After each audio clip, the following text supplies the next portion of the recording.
You're listening to Question Reality. Question Reality with Priscilla Leona. Hi, welcome to Question Reality. I'm Priscilla Leona, and we are coming to you live. As always, I think I'm living. Sometimes I feel half dead these days, but I think I'm live. We're coming to you live from Los Angeles, California. And again, I'm a producer, host, and creator of the show. And we also have my Batman favorite in the Bat Cave, Albert Bico. He is the technical director and the executive producer. And without him, I could not exist in more ways than one. So just to give you an idea of our show and our story, for over 20 years, we've been providing our listeners with entertainment industry career advice. Now, this show is for you if you are thinking about the possibility of changing your career. Say you're sitting at your desk, you got the pencil all sharpened, the eraser's just full and ready to go, and you say, what the hell am I doing here? I want to be in the entertainment industry. How do I do it? I want to hear about the trials and tribulations. Before I make the leap, I want to hear about the good, the bad, and the ugly. Well, that is what we have on our show. If you want to pursue a career in the entertainment industry, or if you're already working in the entertainment industry and you just want some tips and advice to elevate your career, that's what we try to do for you here. Our goal is to motivate, inspire, and I think more things, but I'm only thinking about that right now. Educate. Yes, I made them all rhyme. I couldn't remember what the heck I said first.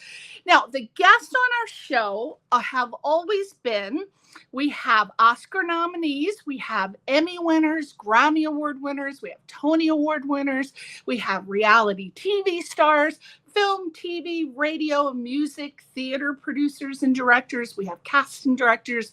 We have talent agents, PR agents, talent managers, publicists, screenwriters, authors, novelists, writers. You always say writers, authors, and novelists. Aren't they the same thing? No, they are not. See, now you asked that question. I know you're not in the entertainment industry because they are three different things, people, occupations, professions with three different goals. For example, an author, right, would write one way, a novelist would write another way, and a writer might write a self-help book, right? How the hell I did something. And then a author might write an autobiography or write about a topic or history. Whereas a novelist, you're going to get your good, hot, sexy Harlequin romance novels. So it's three different professions. Now, we also have singers and actors and dancers and models and musicians. Oh my God, we have everything. We have film critics. Bottom line, if they are working in the entertainment industry, I'm going to lasso those little suckers on the show to give you some tips, advice, and resource information on how and what it takes to make it in the entertainment industry. Now, if you missed any of our shows, I just realized I'm lopsided. Let me get a little bit clearer. Well, I'm lopsided. My chin's hanging down to San Juan, Puerto Rico. Oh, I'm terrible with geography. I don't even know if that's south. Maybe I should have said Mexico. Anyway, it's hanging. It's hanging, and I'm only going to show you from here up. That's it. That's all you're getting. Yep. I'm losing my train of thought because I'm so excited about the guy that's on the show today. Oh, just hold on. Just hang on. I know everybody's clamoring to see and hear him. He's coming, but I got to finish my intro. I got to make some coins. All right. So if you missed any of our shows, here's how you can watch them. Number one, our website, questionrealityradioshow.com. You can go Facebook at the Facebook page, which is Question Reality Radio Show. Social media, we're on everything. YouTube, Facebook, LinkedIn, Twitter, X, TikTok, and it's all under my name, Priscilla Leona, at Priscilla Leona. And I say this every week, but I'm going to keep on saying it because I just ran into a situation again. I can't be too specific because I don't want the person to know, but it's an example. Okay. So ran into a person that was working somewhere where I gotta be so careful. Okay. So I asked the person, I said, "Oh, you're so funny. You must be in the entertainment industry." And he said, "No, not really. But then maybe, I don't know." He gave so many answers. I don't even know what he does. He said he was, then he wasn't, then he wanted to be, then he didn't want to be. And then it got crazy. But here's the point. I said, "Well, you know what? I would love to follow you. Are you on Facebook? Are you on YouTube? He was on these social media sites, but he had a different name for every single site. And I felt like shaking him, saying, "What is wrong with you? You're a young guy. You're starting out your career, and you've got all these cute names, which nobody is going to be able to find you. You have to keep it consistent, because when you're starting out and you need to brand yourself, you need to get that R&D going, that research and development of your career. And the first thing you need to do is to lock down your name. For example, if you're a singer, an actor, most likely you'd want to go with your name. If you are a director, producers, the same thing, but there might be a movie, then you can do your name and a movie. You can do the book title, but keep it consistent, please, so people can find you." All right, that's it. That's my soapbox speech for the day. Now, we kindly ask, if you like our show, give us a little thumb up, a little like, everything, the whole world these days. It all depends on likes. You got likes, you need a thumb. Well, who doesn't need a finger? But sometimes you need a thumb too. I know I'm filthy dirty. I talk like a drunken sailor. But anyway, please help us by subscribing to our YouTube channel and liking us on our social media pages.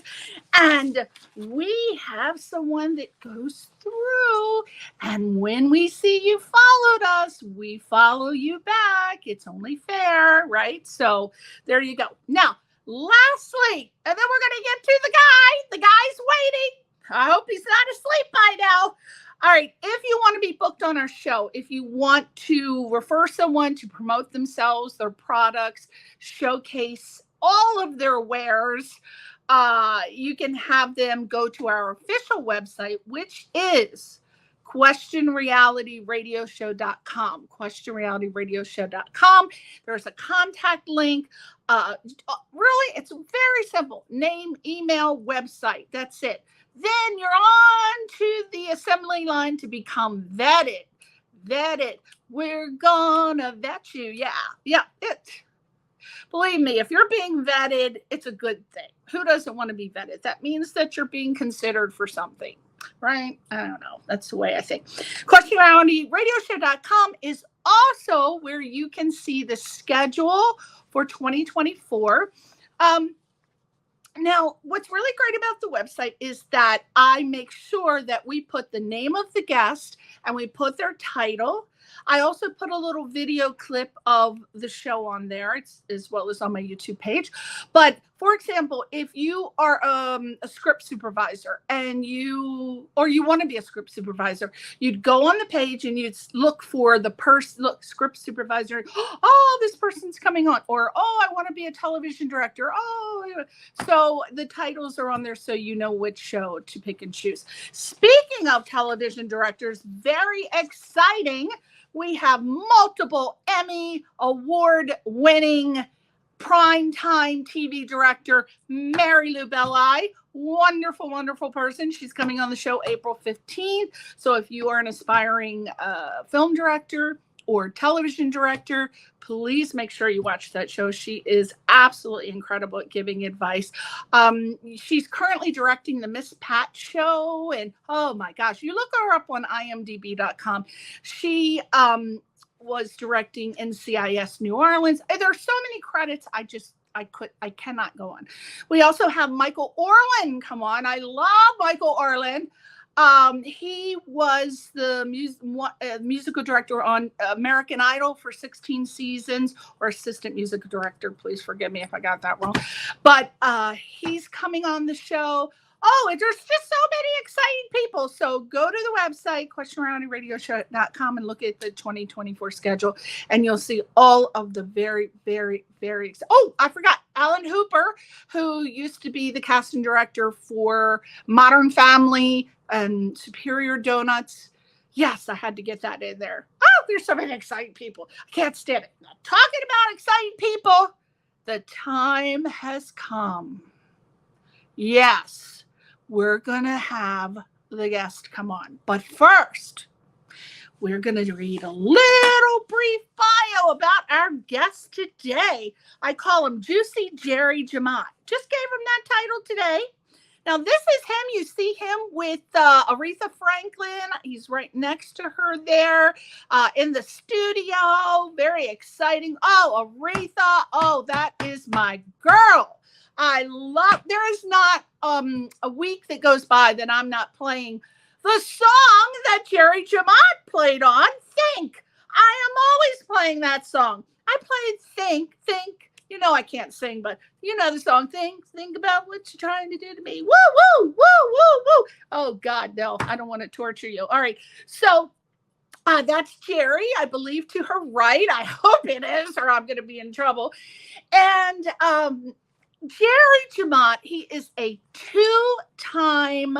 He's not a two-timer. No. Look how cute he is. Oh, he's a handsome little guy. Isn't he just gorgeous? Gorgeous little guy with his little pink shirt on. He is a two-time Grammy-winning bassist, songwriter, composer, inventor, educator. Oh, I got to find out what he invented. I love inventors. His website, if you want to go there, is jerryjemmott.com. That's JerryJemmott.com. And Jerry Jamott's iconic bass playing has been heard on the radio for over 5 decades. Woo! Jerry's body of work has provided the soundtrack. Most people feel this way, that he has provided the soundtrack to the civil rights era, and he played on the hit songs, Oh, Fake, and You Send Me by Aretha Franklin. Who doesn't love that song? Oh, darling, you send me. I could have sworn that someone else sang that song too. I'm going to ask Jerry about that. He also played on The Thrill Is Gone by B.B. King. He played with Ray Charles, Wilson Pickett, George Benson, The Rascals, Roberta Flack, B.B. King, Chuck Berry, and there are so many, many, many, many more. And many bass fans may also recognize him as the interviewer in the Jaco Pastorius educational video called Modern Electric Bass. And Jerry Jamont, he is still rocking and rolling and clinging and clanging. He is still performing and recording professionally today. And most people in the music industry, they just regard him as a legend, just a legend and an iconic bassist internationally. Just everybody who's in the music business and is familiar with bass knows Jerry Jamont. Now, you can learn all about his exciting career in the music industry in his newly published autobiography.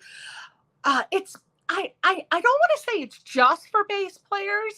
When I read that it said that it's for bass players, I thought, this man is so interesting that, yes, it's going to be bass player, probably, no pun intended, based, B-A-S-E-D. However, I think that his life is so exciting that you would want to read it just to read the thrill of a lifetime. And the thrill is not gone when you listen to Jerry Jamott's stories. So we're going to hear some later. I'm so excited about getting the scoop. Anyway, his book is called Make It Happen: The Life and Times of the Groove Master. And he is the Groove Master. I guess that's his title in the biz. Now, you can go to Amazon and get this book. Again, it's called Make It Happen, The Life and Times of the Groove Master. And we would love for you to purchase. Now, I think it's probably in hard copy and Kindle. I know for sure that there is a Kindle version, but please go there and make it happen. Woo-hoo! Did I do a play on words there? Yes, make it happen. Buy a book from Jerry Jemmott. Now, without further ado, we are going to bring that little sexy thing on. He's been waiting. Jerry! Luscious Priscilla. You are flaming. I wish you would have seen me, honey child. I wish you would have seen me back in my heyday. I had to beat those bitches off with a baseball bat. Those guys there were like, oh, Priscilla, oh, Priscilla. Well, no, I stand alone. I can't choose. But I am so happy that you are on the show today. Look at that big, beautiful smile. Oh, well, I was looking at pictures of you when you were young, and I said, oh, Lord, why couldn't I have run into that man when we were both young in our teens? Oh, I would have just showed him a good old time. But let me tell you. Now, we are going to take people on a trip down memory lane today, Jerry. And I want to start with little Jerry Jamont. When you are a little itsy bitsy teeny weeny boy, what did you want to be when you grew up? Did you always know that you wanted to play the bass, or did you want to be a fireman or an astronaut, or what was going on with you when you were a little boy? Well, that's a perfect lead into my book. That is perfecto. Because I sure as hell did not know what was going on when I was a little boy. I was the victim of several traumatic brain injuries as a child. What happened? I falling down in the basement at the age of 3. Actually, all the details of all this stuff is in the book, which I actually had to write after trying to forget most of the details over my lifetime, because it always wasn't good. It always wasn't ice cream and cake. Yeah. It always wasn't, what you would like it to be. But a perfect example is when I started, I had no ambition to be a fireman, doctor, Indian chief. None of that stuff resonated with me as a child. I was very isolated injury. And finally, as I documented in the book, I finally got hit by a car after my neighbor had gotten hit by a car the year before. And I said, when he got hit by the car, I said, will I be the next one? And sure enough, I was the next one. But during that time, and when Walter got hit, he survived, had several surgeries on his legs because the car dragged him up the street. It was horrific. And he was still the fastest kid on the block. Even after that. So that's been encouraging to me all my life, because I have been I shouldn't say a victim, but I've suffered a lot of accidents along the way. So that's always been like something that's always given me hope, seeing what Walter had done to survive and how he was still the best at running on the block. He ran with a limp, but he still did it. But now were you guys, I think you were born in New York, right? Yes, this was 19, okay. I was born in 46, so this happened in 1955. Okay, so I bet, were you boys out in the street? Because I know when I was little, I was out in the street playing with the fire hydrant. Was that it? We played Lodies. We played everything in the street. That's it. We played in the empty lots. We played every place that was dangerous. We found sanctuary. Yeah, and then when you had a chance, you would turn the fire hydrant on and in the summertime, right? Sure. Yeah, I'm from the East Coast, so that's what we did. That's what we did.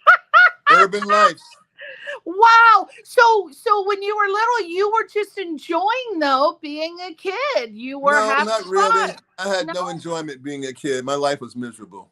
What? Paranoid. I got, censured at a young age when I tried to do something they thought was I had an early interest in girls, and I got busted trying to take a little girl in the bathroom. And when kinder, so, I used to take little boys in the bathroom, so we're like, I'm with you. I'm like, come on in here. Let me show you this roll of toilet paper. Yeah. it's in the book, and that shut me down. And for years, I was like traumatized by the fact that I was doing something wrong. It was really, I don't know how deep we want to go into Well, how old were you when you tried to get the girl in the bathroom? I was 5. Yes. Well, all right.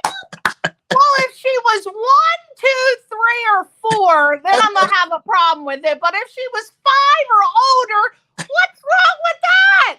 You were just doing what you were. That's nature. Well, Come you know what motivated me? What? As a child, at the kindergarten, which was the Forest House, and the on the bottom of the staircase was written the words F-U-C-K. And I read that at the age of 5, and I immediately grabbed the little girl and went in the bathroom. That was my. You didn't even know what F-U-C-K meant.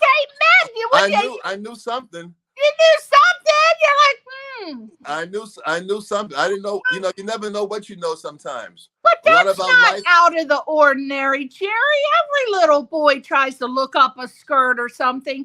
What happened? They don't all get busted, though. I got busted.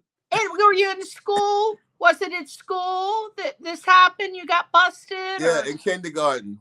Okay, damn. Oh, that's a story, though. I like that. I can't wait to read that in the book. All right, so you were totally unsuccessful with your 5-year-old adventure. Totally, that shut me down. I was scared. I was scared from that point to even try again. But that's all I thought about. Now you're like, oh, I'm gonna do it. What are these days? I'm a zombie now with this thing in my head. That's all I can think about. Not a fireman, not an Indian chief. Not a doctor. You were like, wow, I need to get it in. I need to get some. That's right. I need to go hump a leg. Where are you? So now, yeah. Well, what?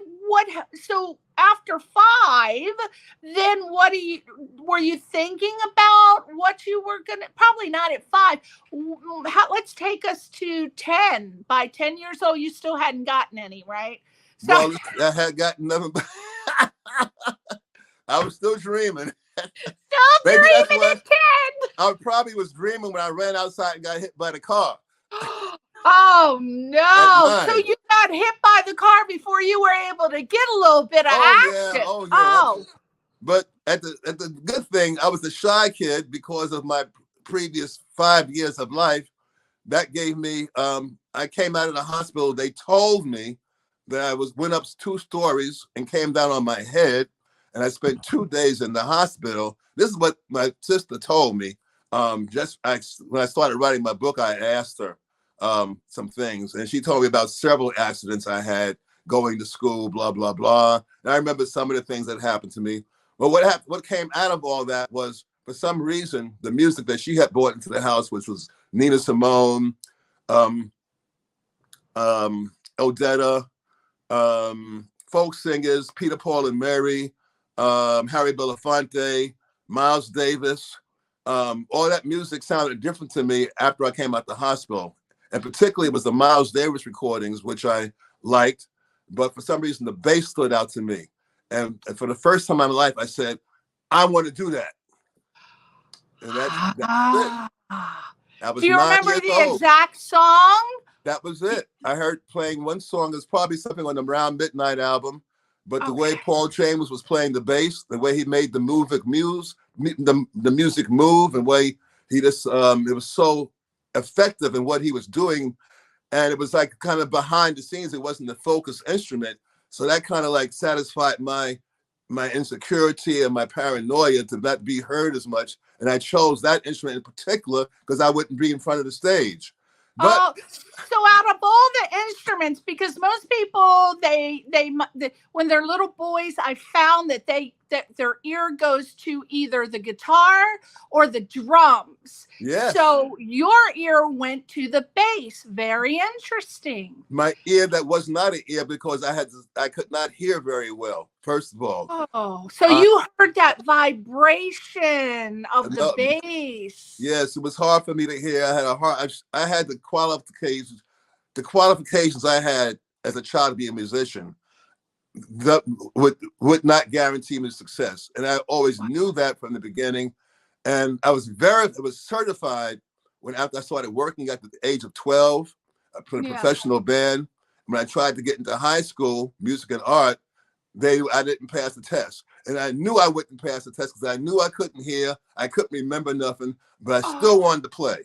And I was working 4 nights a week from the age of 12, okay? Wow. But I had this fire and desire to play, and nothing was going to stop me. Yeah. And you knew the bass was it. So That was it. That was it for me. I didn't want to play the trumpet. I messed around with the saxophone. I messed around with the trombone. And all my friends were other musicians. They were great musicians when I came, but I came up in an era where the music was like fantastic. Yeah. And I had my peers, so-called peers, they were always older than me, and they were like fantastic. People like Eddie Gomez, a great bassist. They were in a band called the Newport Youth Band, and they would perform at the Newport Jazz Festival. And they even had a recording out. And when I had met them at the age of 13 or 14, they were already famous. So this was my competition I had to go up against as a kid. Meanwhile, I'm going to junior high school. I'm working 3-4 nights a week, but I'm still learning and struggling the trade. And I was just fortunate to be on the scene. I was really, and that's something that we all have to account for in our lives. The fact that our karma is good. Our life is beyond what we know it is. And you can be at the right place at the right time to have good things happen. Were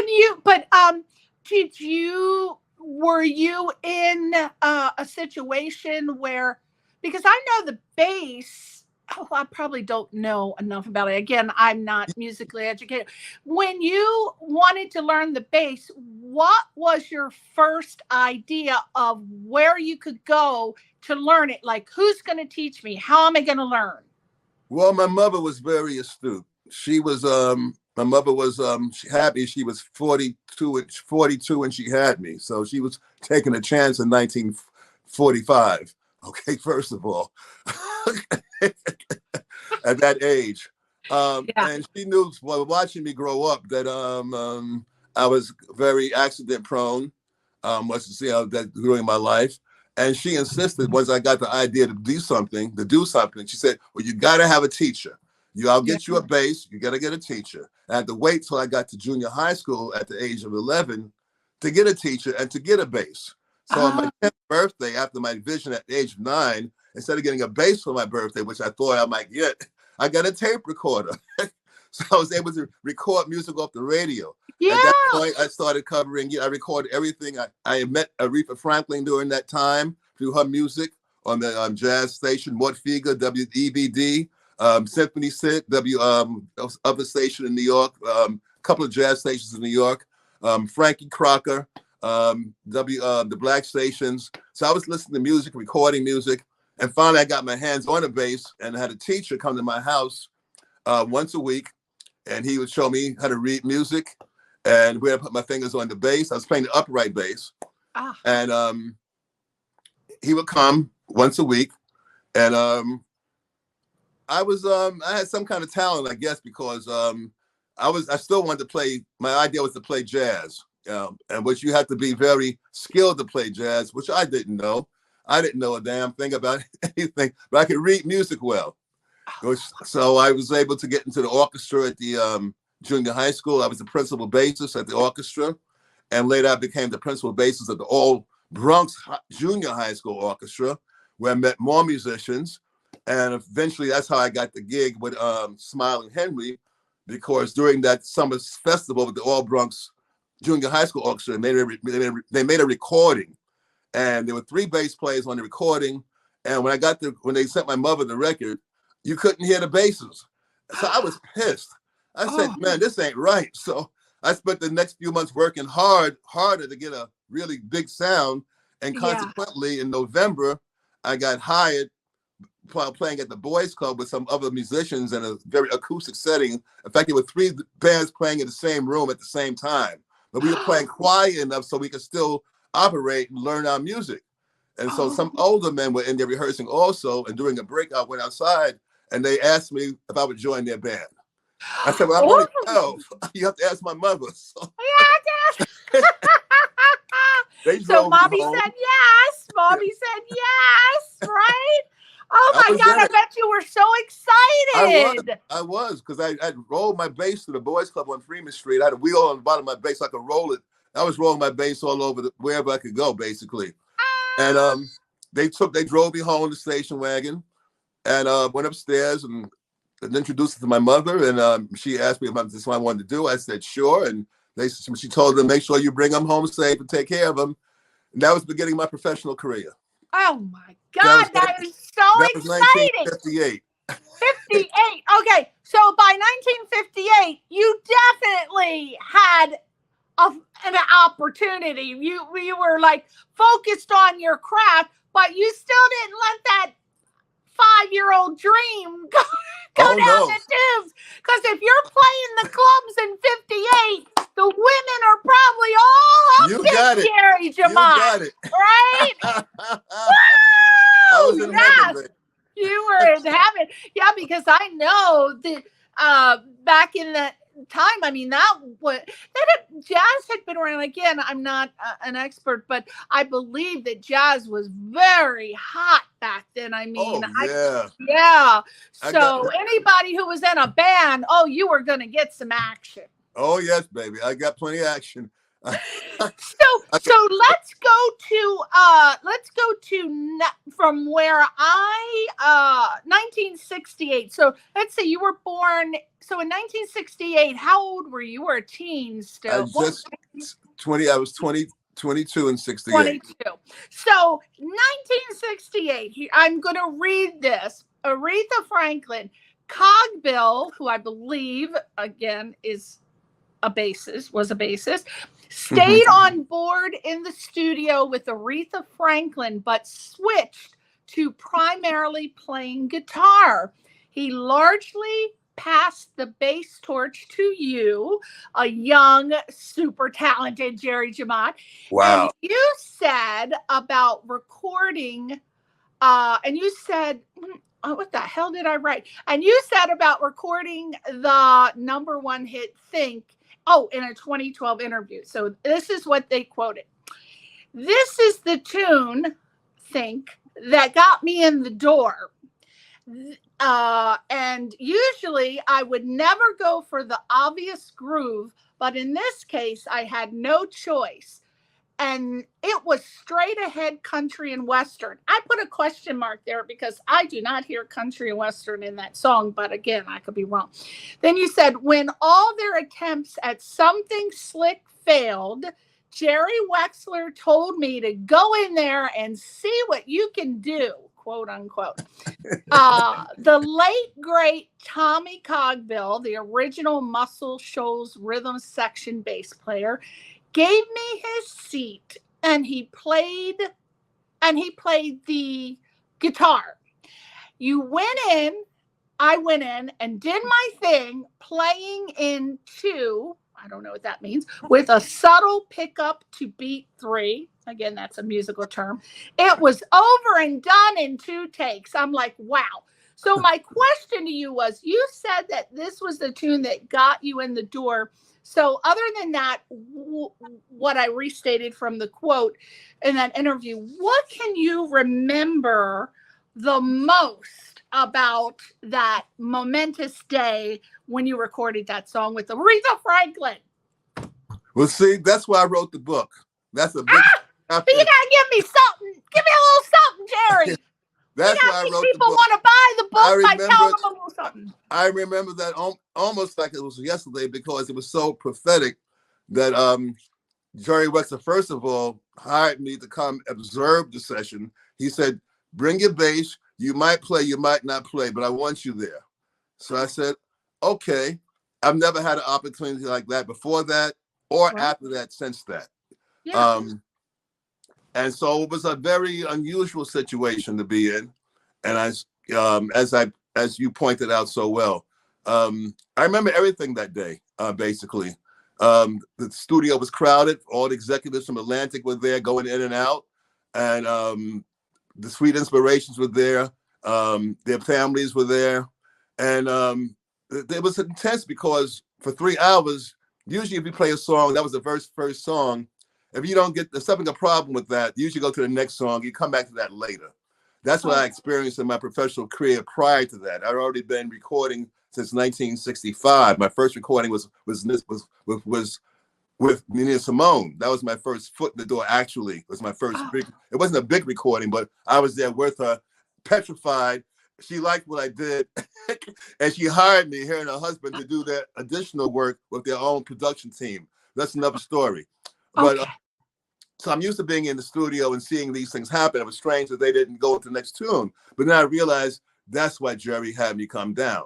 He knew something was going to happen. And for 3 hours, they tried to do something slick, and it just was not happening. But I knew right away from the first moment I heard the song where the groove should be. It's all about knowing the groove. And a lot of times it's a cross groove thing. Now, the country thing is when the bass plays in two. We're playing on the first beat and the third beat. It's boom, boom, boom, boom, boom, boom, boom, boom, boom, boom, boom, boom, boom, boom. That's country. It's also using gospel, okay? But it's a standard thing. I've been playing and working up that groove for years, using that groove. I never really recorded it. And when I record something, I always record something that I've never recorded before, or something that's completely unique, because you're making history.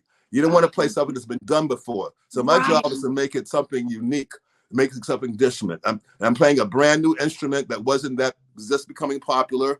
I was one of the forefathers of the instrument in that time period. I switched from an upright bass to electric bass in 1964. So that gave me a foot in to get in the door, and I had years of experience playing all styles of music, playing upright bass. I played classical music with the bow. I played Latin music with my fingers. I played jazz with my fingers. I did country music. I did African Caribbean music, a lot of Caribbean music. So you have that thing, that dance thing was prevalent in my playing all the time. Make people get up and dance, make them feel something. So that was my thing. You know, it's a rhythm. I'm a rhythm player. And so it gravitated and it worked. You know, everybody has their limitations. You have the goals to set.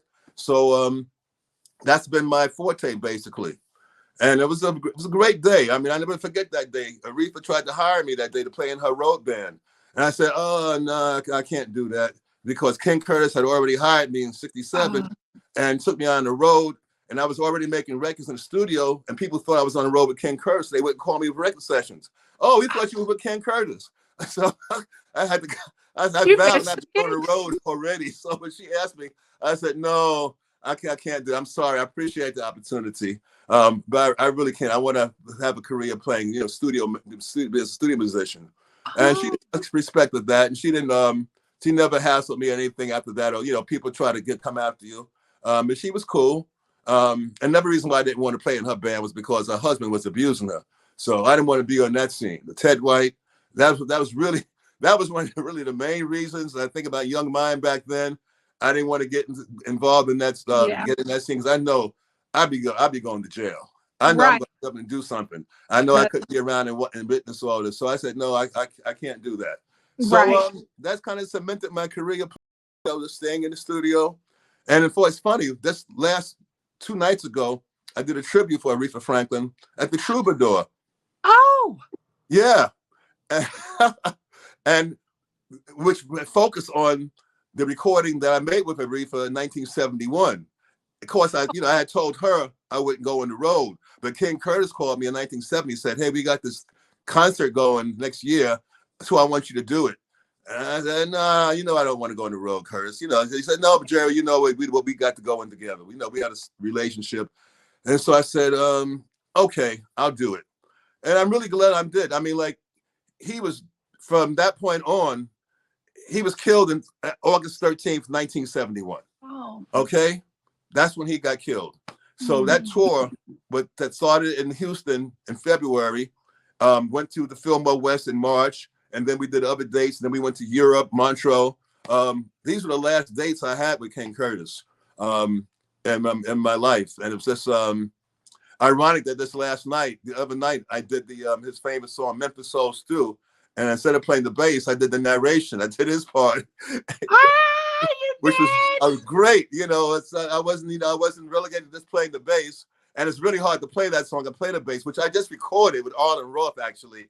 It's called on Super Soul Sessions, available also on Amazon. You can get it, where I'm doing the narration. But of course, I overdubbed the narration and the singing later. So, right. But so you did two songs with. So when I listen to the song "Think," that bass player is you. That's me. That's you. That's where it comes from. But you did you recorded another song. What was her other famous one you recorded? Say a Little Prayer. No. That's a cover she did. It's a big cover. Yeah, it was that one. Was it You Send Me? You Send Me, yes. That's a Sam Cooke original. Wasn't that done? Who did that originally? Sam Cooke. That's right. We both love Sam Cooke. I mean, once we got through Think and got that out the way, and I got to leave, Tommy said, "Stay here." She started calling off. They had a whole list of songs prepared to do. I spent the whole week there. Eventually, after that one song, we did You Send Me. We did Say a Little Prayer. We did The House That Jack Built. So you're the bass player on all those recordings. Yeah. I gotta listen to it all over again now. Yes. Now you also you played on with I love BB King. The Thrill Is Gone. Were you the bass player on the song? So when I listen to them, yes, I was. What? And that was not everybody thinks that's the original version of The Thrill Is Gone. That is not the original version. BB himself told me the whole story. 30 years later, we're hanging out. He's telling me why it happened, why he brought the song in to the studio for us to record that day. Very simple, it's because we had success 3 months earlier in the summer with Why I Sing the Blues, where I had turned his basically triplet rhythm shuffle blues, which he always played and still plays, into an 8th note kind of rock and roll 16th note groove against his 3-beat groove. So it made for a very contextual feeling, Why I Sing the Blues. So that was a big hit, Why I Sing the Blues.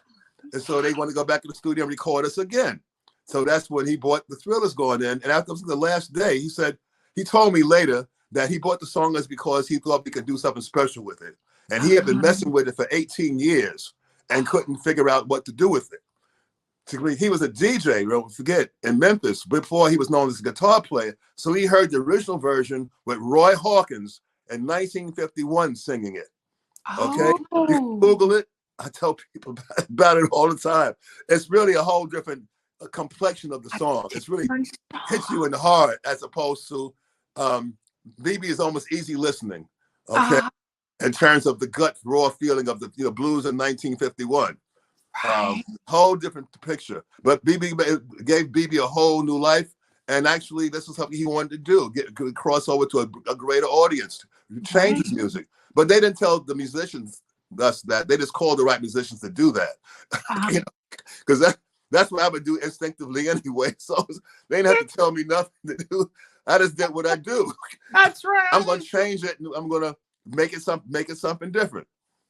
Well, what did you Ray Charles, what song did you record a song with Ray Charles, and if so, which one? Well, this was recording when I recorded with Aretha at the Fillmore is when I recorded with Ray Charles. He came on stage. She brought him on stage in the middle of on Sunday night. And she would play in the middle of playing Spirit in the Dark. And she has him come on and she wants him to sing. And so Ray is trying to sing the song. He doesn't know the words. So we're improvising, grooving around him, he's making up the words. We're making up the music, And finally Reba says, hey, come on, Ray, sit down, give us a little bit. And so he starts playing the piano. Then we made up a whole new song, basically. At that particular, during that section. And I mean, that's what I do. So it was thrilling to create music with somebody live, one of my heroes, right there in the moment on the stage in front of in the audience. We were making it up, and improvisation is a jazz musician's forte. It's what else? What water? What? Yeah, It's like asking a fish, how's the water? How's the water? What water?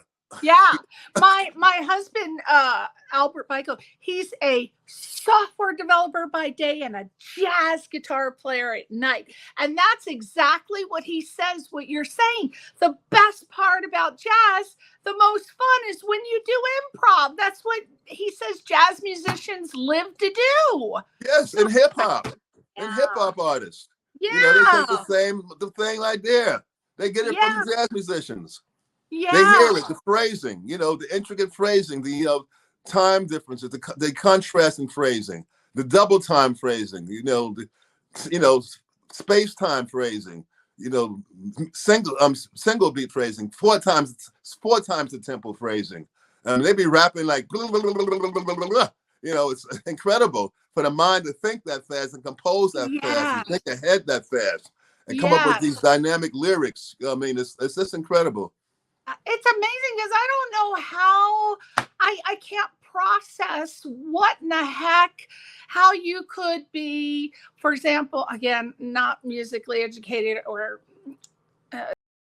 really theoretical about it, but I'm fascinated when music is being played, no matter what kind of music, and then there's say, for example, a guitar solo or a bass solo, and it's just made up and it's never been done before. It's improv by the artist, but yet it fits in with the rest of the music. And I think, well, did he create the solo and then they made the music around it, or was the music and he just heard it and then made it's confusing to a person who's not a musician, but it's amazing how it fits. Well, all people, one of my first books was called There's Music in Everyone. In fact, you should pick up a copy of it. It's on my website, jerryjemmott.com. In fact, you can get it as a gift from Solar Energy. If you go into current events, you can download your copy for free.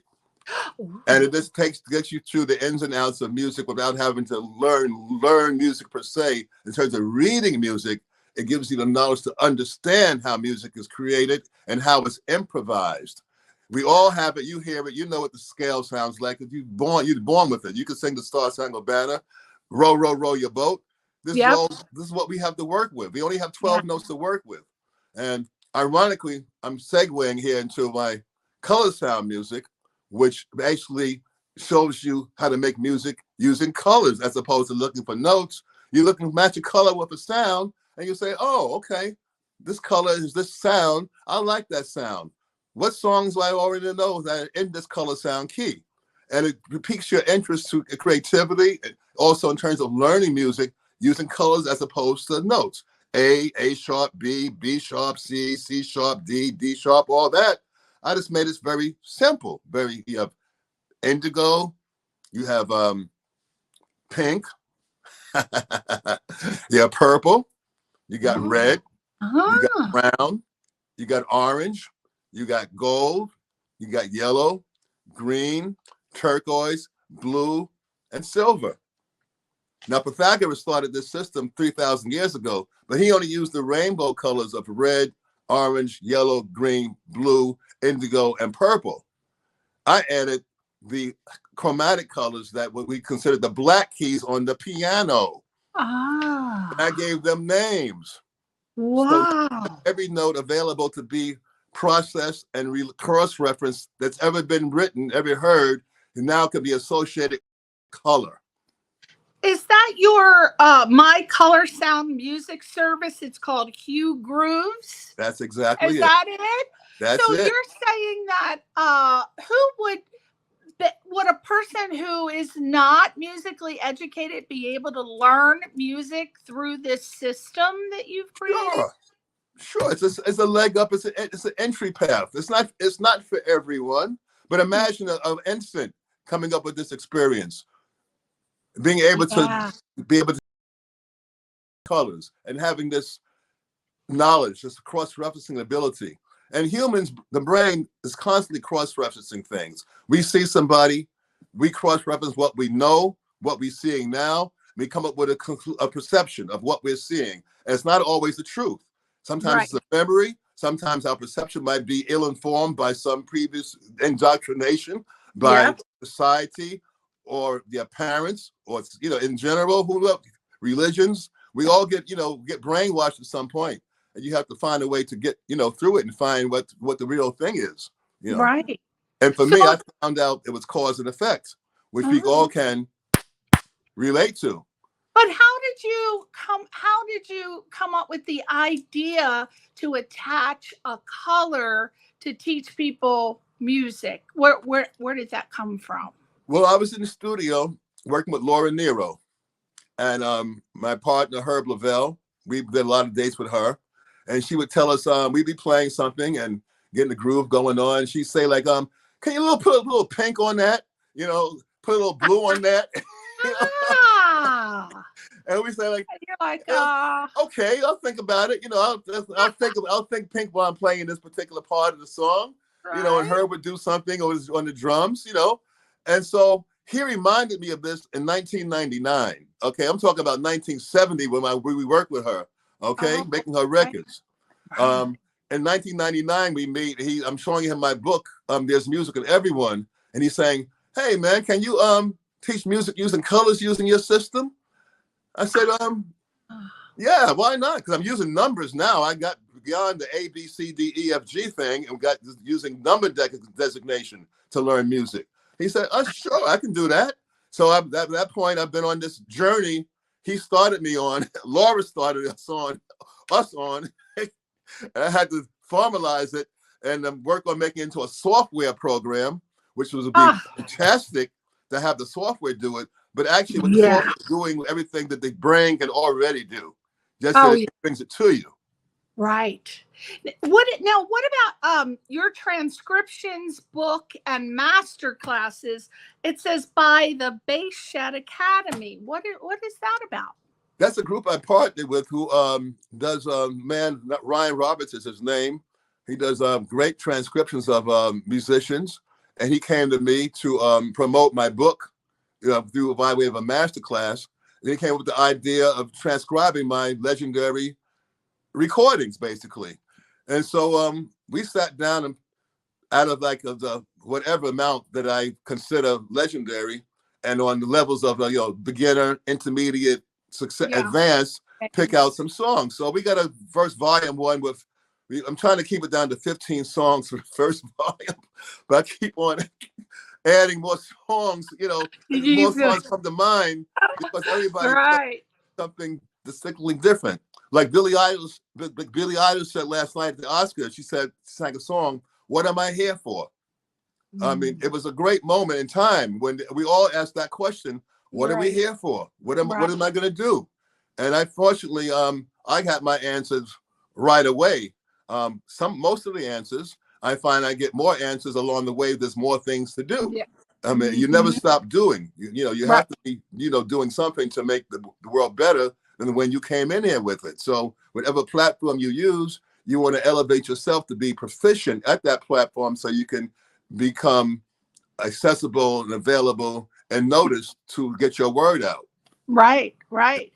So so you took your transcriptions and I've never heard of the Bassist Academy. Is that based here in LA or? It's based here in it's a nonprofit organization. That's just been he's done quite a few events. We're working with the local college to do something, teach music from the professional perspective. But for your people, I noticed in your introduction that you were very conscientious of informing them of what it takes to be successful. Yes. And I'd like to offer 3 things that I found, which I had to develop actually along the way. I didn't start with this information, believe me. Okay. But I knew that I found out along the way, this is what it takes. Okay. All right. To learn is often a battle of death between your ego, ignorance, and patience, and their allies, fear of failure, and something else. Let me. Oh my.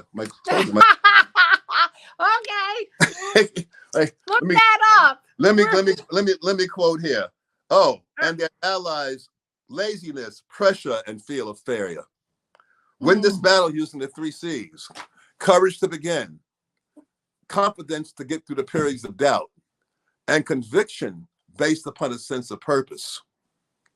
Consider the skill of learning to be one of the most valuable tools that you will ever have to utilize in your musical life and in your daily life.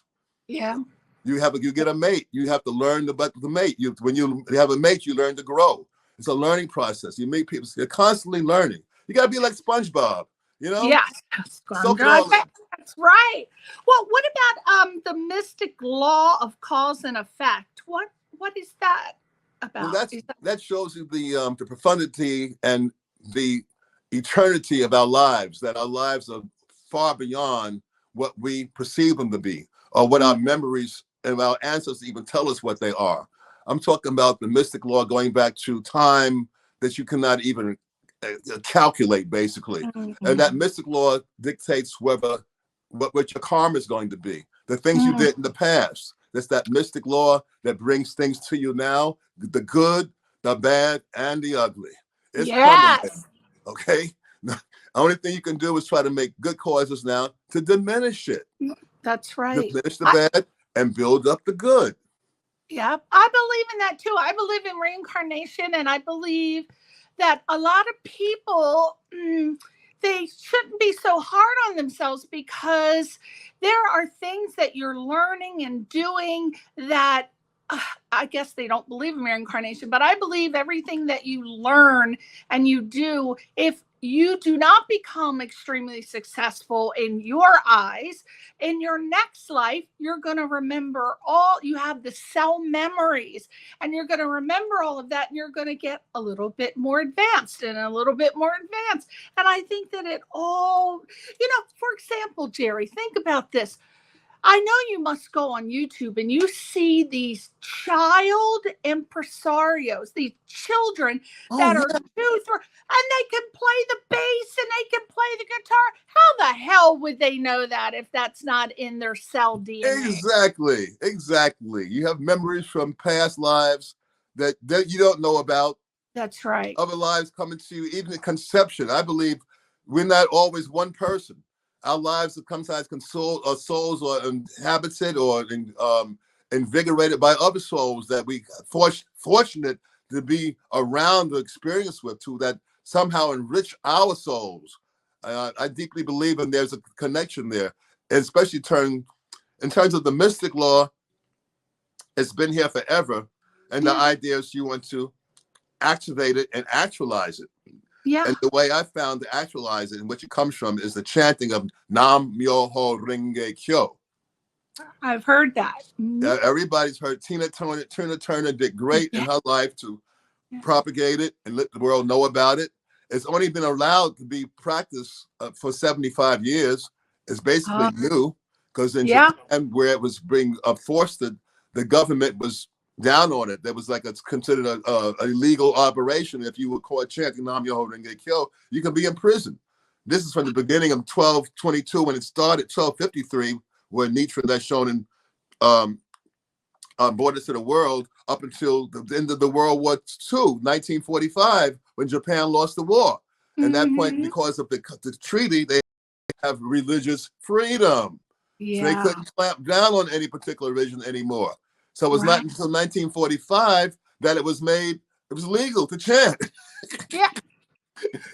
So it's a short, long stream, but a very short history with in our lives. And so I was fortunate to pick it up. My friend Richard Davis, so I was in trouble after my last car accident in 1971. Killed almost myself, Roberta Flack, and Cornell Dupree. And I was totally messed up, and he recognized it because we used to hang out. And he said, Jerry, you should start chanting. And I did. I said, well, I said, chant for what? He said, whatever you need. And I'm still deranged from the car accident. I'm thinking, well, all I need is a parking space when I come into the city when I'm working. I'm doing a job. So I chanted for a parking space. And by gosh, I started getting parking spaces just like that. Wow. That was it for me. That was the proof. Yeah. That's all the proof I needed.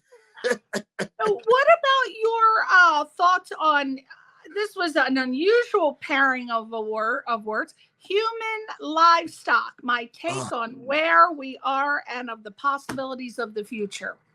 Well, What do you mean by that? I became aware of that basically, 1970 was a traumatic year for me where I discovered natural living, natural healing, all these things. I got my life turned around health-wise.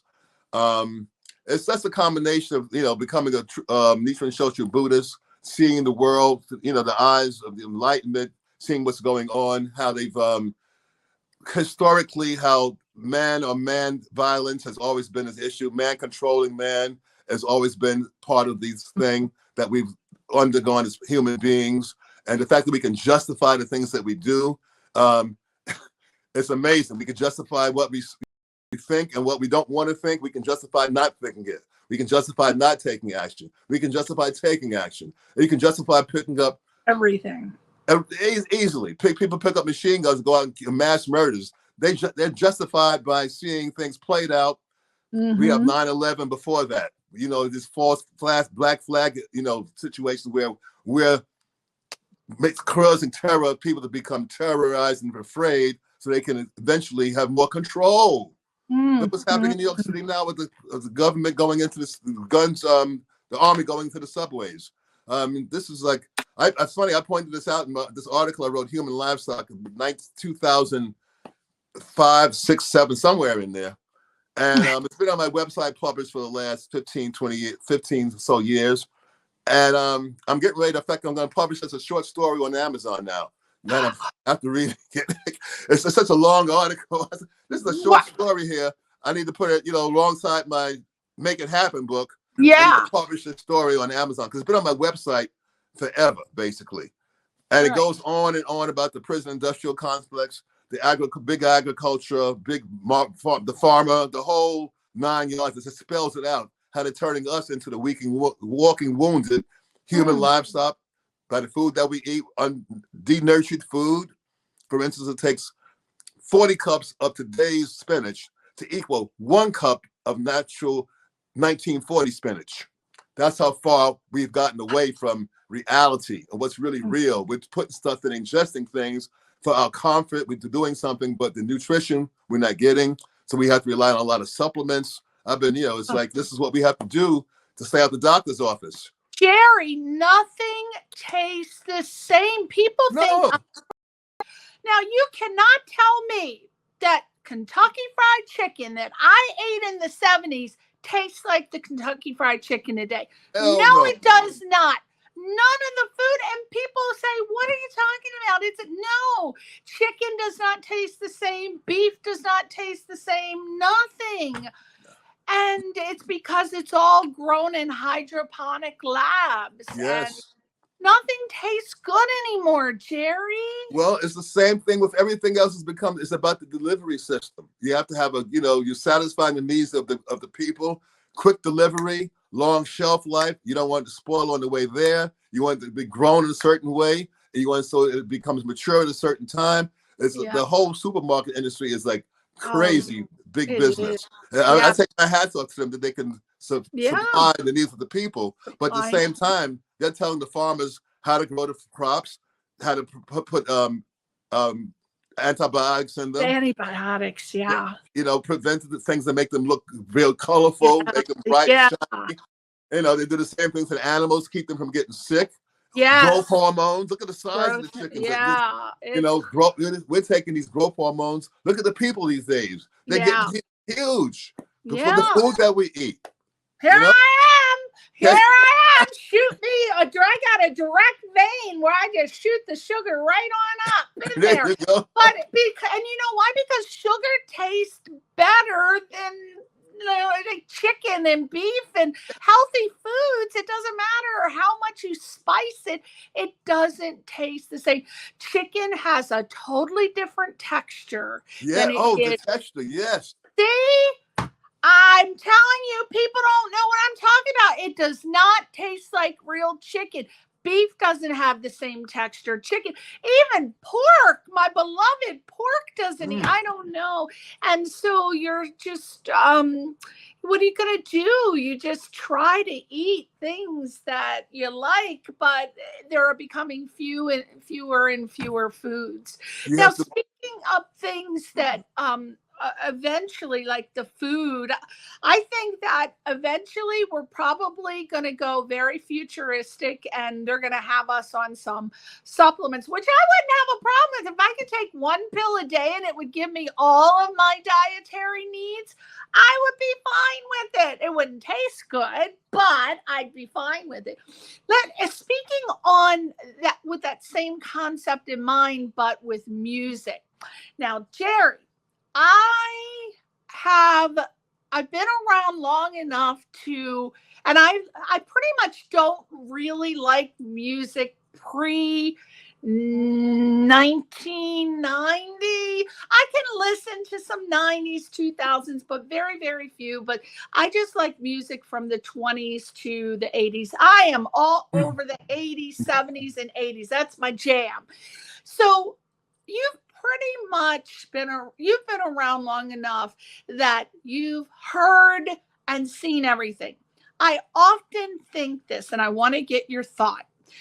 I have the thought that everything in music that could be done and has been done.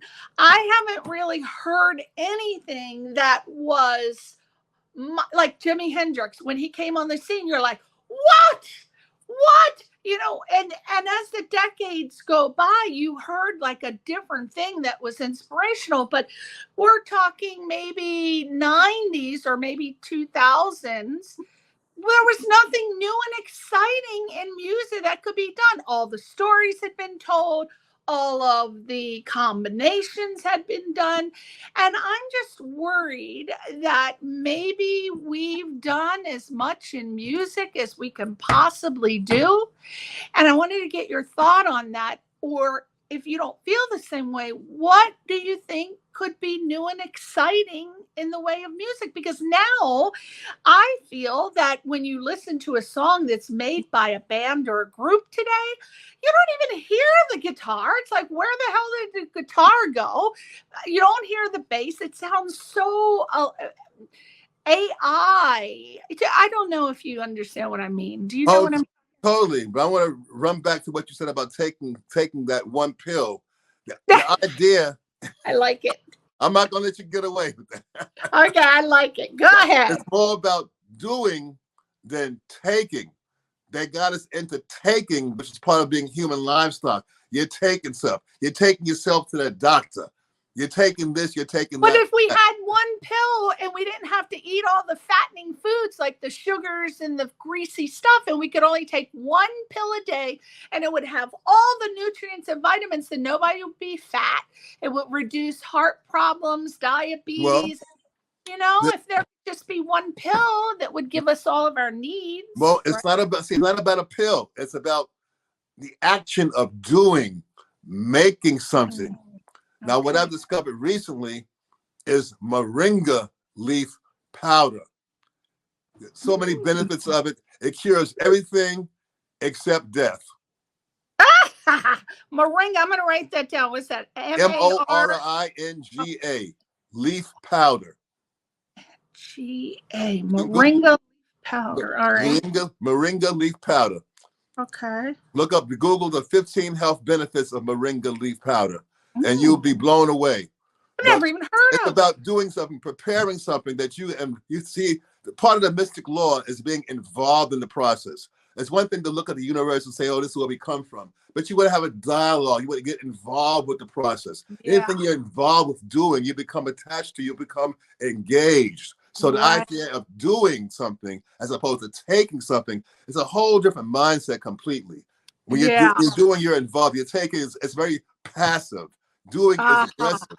And you're talking about your health and your life. You want to be aggressive, especially to fight off the control factors that society has on us, trying to turn us into human livestock, basically. That's right. They want to beat us down, so all we do is keep it going. Keep it going. Yeah. Keep the treadmill going. You hurt, take this pill.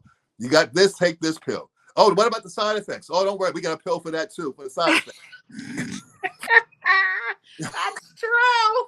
It's ongoing. True. You got big agri, you got big pharma, you got the Yeah. MDA, you got the FDA, all working in cahoots to keep us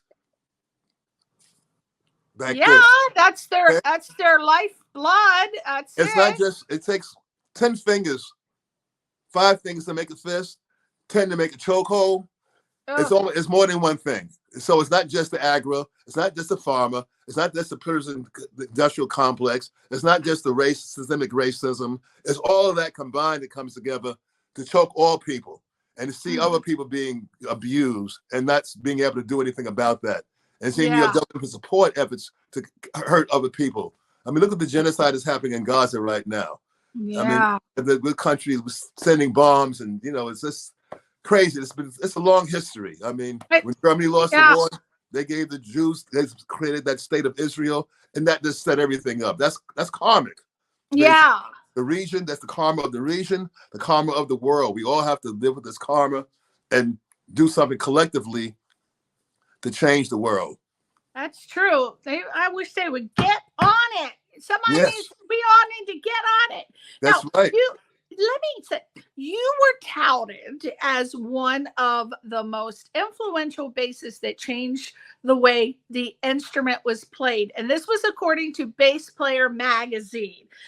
My question is, what do you feel makes a musician an influential figure? Everybody has an opinion. What's your opinion?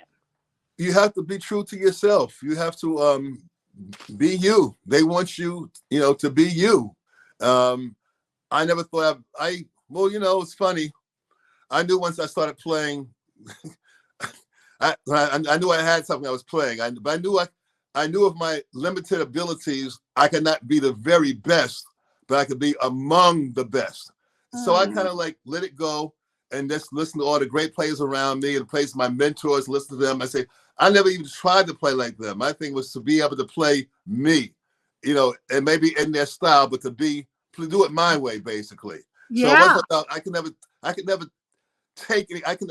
I wouldn't even listen to music because I considered that taking someone's music. I felt that was illegal, in fact. So my musical education was very much based upon what I was able to play, what I was able to produce, what I was playing with, and my limited knowledge, and building on that. That's how I educated myself. And eventually I formally educated myself in terms of the theory and the ins and outs of music to make myself better and other musicians better who came to me. Because I realized you ain't going to ever be able to play like me. That's not what you want. You don't want the heartaches I have. You want to be able to build your own boat. Yeah, so bring your own heart. My whole focus changed at that particular point in terms of being an educator, realizing that I can't really teach anybody anything, but I can show them how that they can learn. Right. Which is the main thing. That's right. And when you were writing your autobiography, you said that you discovered more about yourself than you really wanted to know. Secrets that you held in your heart throughout your life that contributed to your success and failure. So my question is, what was one of your because I'm all about the happy. What was one of your happiest secrets that contributed to your success? So it was a secret, but it contributed to your success. Secrets that just one. Well, one thing I used to do when I was called on being, somewhat, someone's insecure, I learned that if I played my original shit during the rehearsal, they would say, hey, no, you got to play what's on the paper. And I said, I learned, you get shut down. So I learned to not to play my original ideas until the red light came on. And then when the red light came on, I'd go for it. Yeah, hold it out. That's when they wouldn't stop me. So I learned to do that. I use my insecurity, my fear to give me more adrenaline and more purpose and more conviction for that moment. That's how I turned it around, basically. Or I utilized it. I recognized my shortcoming and realized I had to be comfortable to do what I do. And so I made myself comfortable. You know, I justified my cheating. I like that. Now, what are some of the things that we can expect to read in your new book, other than about what was going on in your life during your formative years? Just one or two things, little tidbit to inspire us to buy it. Well, formative years are from 0 to 27. Yeah. Those are your formative years. Your productive years from 27 to 54. Your harvest years from 54 on to the 80s beyond. So my formative years, the highlights, I guess all those head injuries, they got me. They got me on the right track eventually. That's all I just can't believe. Do you think maybe, since you seem to believe in karma and chi and things like that, do you think that maybe it was some sort of neural mapping? All these head injuries were kind of like rearranging your brain to be who you are now, that maybe you were meant to be somebody else, and somebody said, no, Jerry's not supposed to have that life. We have to make this happen. And that, I mean, I know it sounds crazy, but there are crazier things. There are crazier things, but the reality is, to be the great as you are now, maybe you were going to have another life if you had not had those injuries. Maybe, I don't know. It wouldn't have been, I wouldn't have discovered the mystic law. A lot of things I wouldn't have discovered my beautiful wife. I've been blessed. A lot of things, happen in sequence. They happen because they're supposed to happen. And some things you can't diminish. Like I said, you can diminish the bad and belittle the good. And a lot of good has started chanting for sure in 1973. A lot of good has happened. A lot of bad happened also during that time, during those years. I made some mistakes and had to pay for them. But that's part of my life. Yeah. What led me to it was my childhood coming up, being insecure, having the head injuries, and being shut down at the age of 5, and this feeling, I felt bad about having this lust. And I felt guilty. I felt so guilty about you and not felt being guilty able to about being you felt guilty about being you felt guilty about being a nymphomaniac at 5. Yes. Exactly. I don't want to be a nympho. Now, what happened in most of the sessions that occurred, you said, as a byproduct of the turbulence of the 1950s through today? What do you mean by that? Well, during that time, we had gang violence in New York.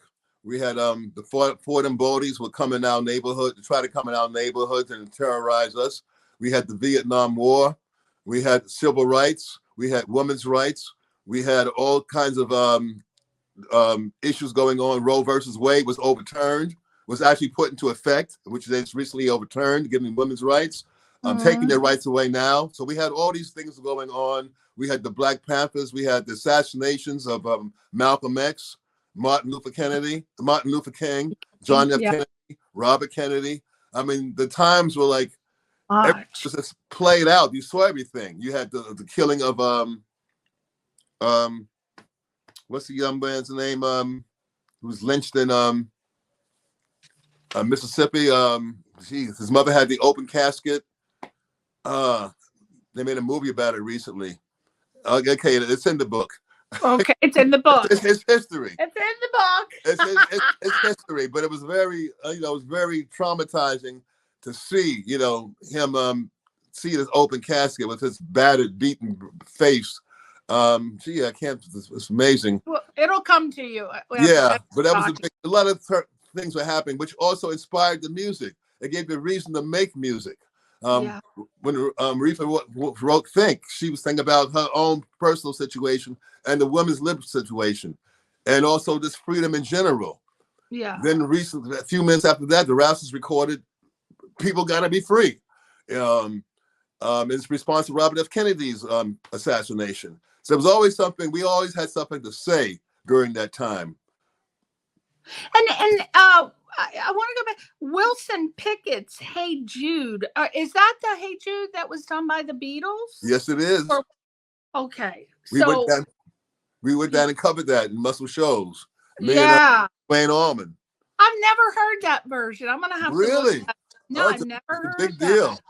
It was Never a big heard deal. it. Just the Beatles, because of course my husband's a Beatles fanatic, so I only heard the Beatles and the Eagles. But did you played on Jerry Jeff Walker's Mr. Bojangles?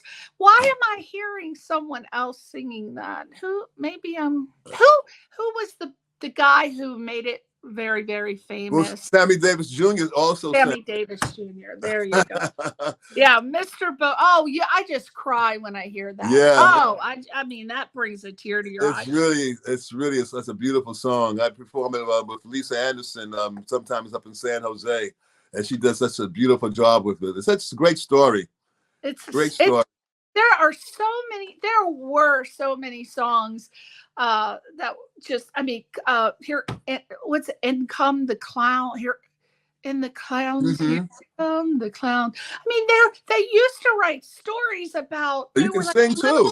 Mini movies. They were like little mini movies, a beginning, a middle, and an end, which I think a song should be. That's what it's songwriting is. That's what it's about. A beginning, a middle, and an end. You tell a story. Not all of them. I'm old school, but I think they should rhyme. But I tell you, today they're writing songs. They don't rhyme. They're like novels. I don't know what's happening. I just can't find any music today. We've been dumbed down for quick. Yes. Quick. That's like the food. It's been dumbed down for quick delivery, quick immediate access. Yes. It's there's a good side to that. Data is all about digital processing, digital delivery. You don't have to buy a record. You don't have to buy a CD. You can download it. Everything cut and paste. You can do the same thing musically. Take an idea, put it on your record, and put something else on top of that. You're crafting a song as opposed to composing a song. And good craftsmanship is always rewarded. I mean, that's a good thing to be able to do that. But music comes from the heart. Has to come from the heart. Right. And you get a group of hearts together who know how to operate machines well and play, to have come together or in their instruments well and make music together on the spot. What I have some questions that I want to ask you. One is by this gentleman named Izzy Vila from Norwalk, California, and he asked, "Did Jerry ever play with Chick Corea?" No, I never played with Chick Corea. Is he a bass player too? No, he's a great piano player. I mean, I loved his Latin jazz style. I mean, Chick was fantastic. Him and Herbie Hancock, they kind of like around peers in a sense. I played with a lot of great. My mind escaped one in particular who was in that same. Keith Jarrett would be in that company, same company. Harold Mayburn, Junior Mance. I played with Ray Bryant. I played with all the great piano players, all the great musicians you can think of. They all would hire jazz musicians to make records in the studios, at least in New York, and probably out here because they have the ability to create on the dime and to improvise, to change a part, recognize when something is wrong. Yeah. They would, they can look at a piece of music and see this doesn't belong here because of the key, blah blah. And we're very flexible. Right. Very flexible. That's the hallmark of being a jazz musician. Yeah, you want a song done right, hire a jazz musician. This is another very good question by Izzy Vila. He said, "What does Jerry think of the way Louis Johnson played compared to the young generation of today?" I don't know what that means. Well, he's a great bass player who plays the slap technique, which is it's very exciting. It's not my style particularly of playing. That was started by Larry Graham with Sly and the Family Stone. He pioneered that technique, and Louis Johnson and others took it to another level. I got a brother now named I got a lot of brothers out here who are killing it. Richard Bono, Vince Garcia, this a Spaniard who I just met at the NAMM show. I mean, this young kid is like, I mean, amazing. I met a woman named Mohina, an Indian bassist. I mean, this girl is like a young woman, I should say. She's 27, is tearing it up. And then you have the great singer who also sings and plays the bass, upright bass. I forget her name. Forgive me. But she's very accomplished. And they're out there. So many. There's so many in the bass. So It's many. funny. I'm credited with being very influential, and it's funny. I broke all the laws to do so. Everything I did was basically my way. You know, it was my way or the highway in my mind, and it came out that way. In fact, B.B. King made a quote. It's on my website. It says, "Jerry never does anything because it feels good or it's right to do. He does it because it feels good." That's what I do, because I do it because it feels good. Yeah. And you got, if it doesn't feel good, why do it? And this is the last question from Izzy Vila. Who is Jerry's favorite upright bass player? What does he think of Percy Heath, Ron Carter, and Ray Brown? Again. Oh, those are three of my favorites. I mean, Ray Brown was the Mr. Articulation, and Ron, he is one of my best friends. We would do shared a lot of albums together. He played upright. He took a turn at playing electric bass at one point, and they wouldn't get me. They would call him. If they couldn't get him, they would call me to play electric. We first met playing on a session with Richard Davis and George DeVivier and a bunch of other bass players, classical style. They played the bow, I played the pick. So it was always a great relationship. They were great bass players. I mean, Ray was just phenomenal. Ray's just phenomenal. Percy, very imaginative. He also played the cello. He was also a good friend. We went to Africa together with the U.S. State Department with Dizzy Gillespie, with him and the other Heath brothers, Tootie and Albert and Jimmy. So I've been around a lot of great musicians all my life, basically, from the very beginning, of my professional career up until now. I meet younger musicians who are like my grandkids, who are like, my grandkids' age, who play their butts off. I just did a gig the other night, and Jennifer Hudson showed up. Oh, I love her. I love her. She is. Wow. I was overwhelmed by meeting her, and I found out going today that she has a TV show and blah blah blah. I gotta get on her show. Yeah. Yes. Now, see, we know someone by 6 degrees of separation. I think it's probably 3, because she got her start on American Idol, which my friend Michael Orland was the musical director for 16 seasons. He speaks very highly of her. Huh? She was beautiful. She was so serene. Yeah. I mean, she reminded me a lot of Aretha and her serenity. And a lot of artists who have that power, they're cool. Well, you know who I love, though, who was on American Idol? Oh, my God. When she sang the song Summertime, I could not stop crying. Fantasia Barrino. Oh, yeah. Her? Where is Fantasia? I don't know where she is. I can't find her. Oh, she's doing movies. Movies, yeah. They grow. That's one of my wife's favorite artists. Oh, I love her. Oh my God. When she did Summertime, have you heard her do Summertime? If you haven't, I don't remember that. I'd be honest with you.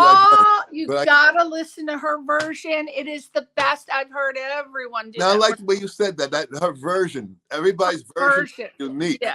Yes. It's like, what are you made for? What are you here for? You're here to make your version. That's the best version of you. Or whatever you do, you want to make your version of it. And sometimes you have to, copy to a certain extent, but it's still your version of the copy. That's right. Yeah. You can't write a song, but you can make and Aretha was great at doing that. When she sang a song, you could forget about the original version. Yeah. That's true. It's true. I mean, when she sang Dion's song, what did I say? Save Your Love for Me. Whitney Houston, Saving All Your Love for Me? Dion's song, Say a Little Prayer. Oh, Say a Little That was Prayer. a big hit. That was during the war. That's another war song. Oh, see, I The don't song know. was written because somebody was a for a soldier. Ah, They're see, white. I They're only their know mother. her. They I wrote the only know song her. for them. That's the story. That's why the song was written. I say a Wow. little prayer for you. And Dion had a big hit with it. And Aretha heard it. I heard it on the radio. And she brings it in the studio. It's one of the songs she's going to record. And she covered it. And that was the end of it. I mean, Yeah. that's the only version you hear now. Yeah, and I don't even know any other version. That's all I know. But talking about versions, versions can also, it can be a singer recreating a song, but it can also be a musician recreating his version of an instrument. Yes. Okay. So I understand that how did you get involved on that Jaco Pastorius interview? Right. How did that? Well, ironically, I was a big fan of Jaco's. In fact, it was like a wake-up call when I heard him when Jimmy Tyrell sent me his record. And I said, wow, this cat, somebody did the homework. Somebody really put the work and time into playing the bass. And that was my first introduction to him. Then I found out later that he credited me as being his inspiration. He would say he was just a poor imitation of Gerald Jamont. And so when he said that, I knew when he said Gerald Jamont, I knew where he heard me from. It was those B.B. King records I had made, where he got a hold of my groove, basically. And he started emulating my sound. And that's what he did a publishing, it was interviewed, and that's what he told the people. And so that's how we got together. And I was on tour in Europe, and I met another musician who was friends of his, and he said the Jaco was looking for me. So I said, hey, give him my number. So he called me in 1983, I think. And then in 1984, he came to New York, and we hung out. We taught some lessons together, and we talked about making this video. And a year later, I got a call. Was it a year later to actually do the video? And at first, people had turned down the idea of him doing a video. They didn't think he was going to show up. All kinds of things. His mental status. He had a bad name, so to speak, in terms of being reliable and he's unpredictable. So that's how I got on board. I was with him right away because I saw a lot of me, and he saw me a lot of him. So we had a thing going, basically. So he felt comfortable with me interviewing him, and I felt comfortable working with him and helping him tell his story.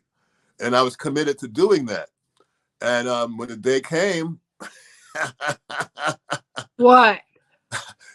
He showed up, right? The day came. They got a call the night before in the afternoon, and I got lucky with a neighbor I had been looking at, and I was inspired from that. Oh God! Wrote down 20 questions, and went to the studio the next morning, and we recorded the interview. Well, again, not a musician or from the music world, but in doing research for you, I did watch a couple YouTube videos, and I remember the interview. You asked a very wonderful question. I thought that it was a thought-provoking question. I cannot remember what it is now, damn it.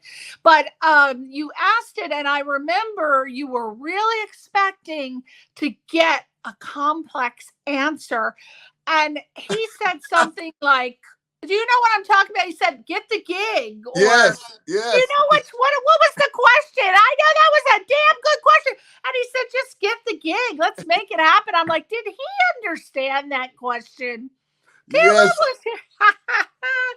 Oh, God, that was so funny. I was giving him his props and talking about all the things that he could do and blah, blah, blah. And, he's like, why aren't you, working? He wasn't getting, getting the calls. He wasn't getting any work.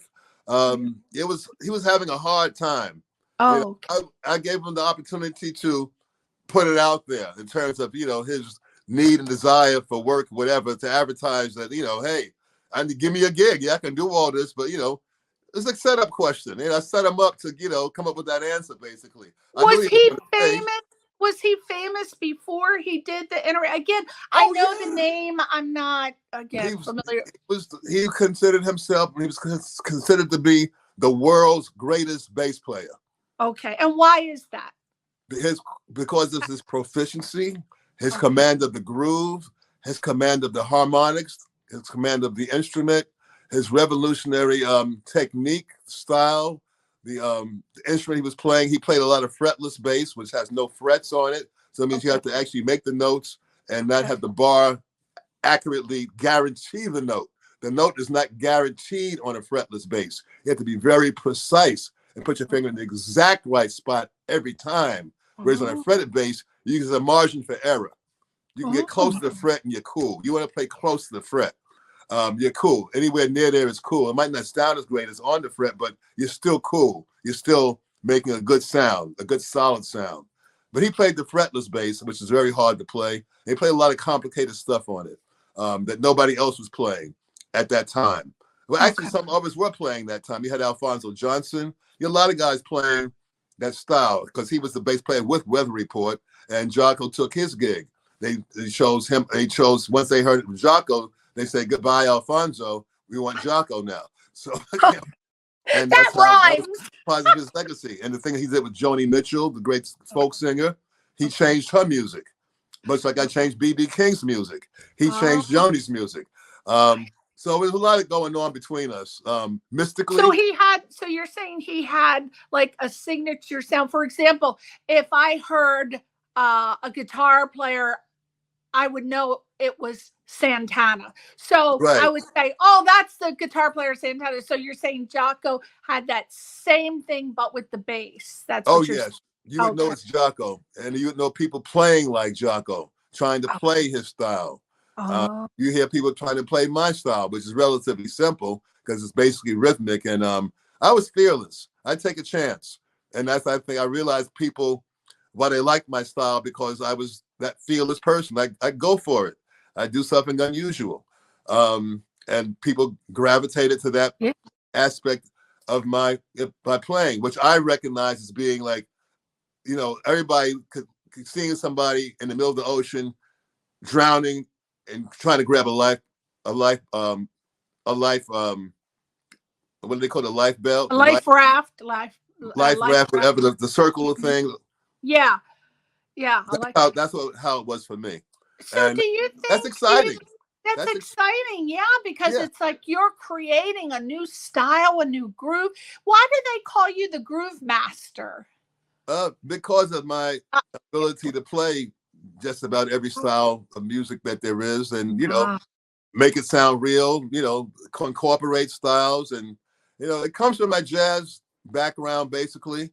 Who gave you that title, Jerry? Who was the first one to say that's the groove master? That's a good question. Well, actually, my manager, Richard Otto, at the time, he said, Jerry, we gotta put you out there.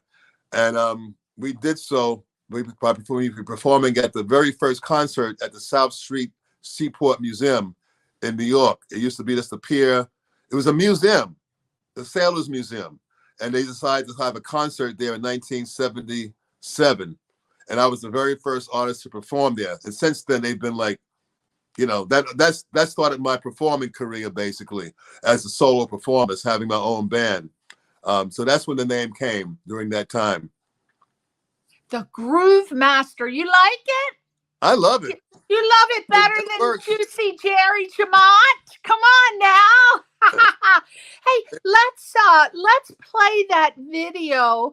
Albert, if you haven't fallen asleep yet, let's play that video with Jerry and Jocko Pastorius? Yes. Pistachio. No, but Jocko, I'll just call him Jocko. Let's play that one if we can play the one of Jerry interviewing Jocko. Let's start with that one.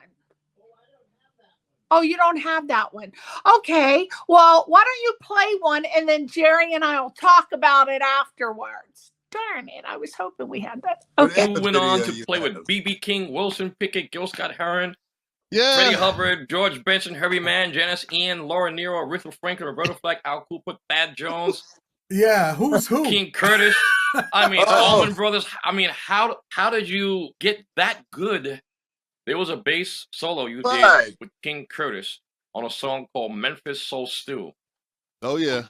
And that was, I guess you would say, that is the defining moment in your career that just made everything change. Today's special is Memphis Soul Stew. Listen to the band move, watch the people groove, y'all.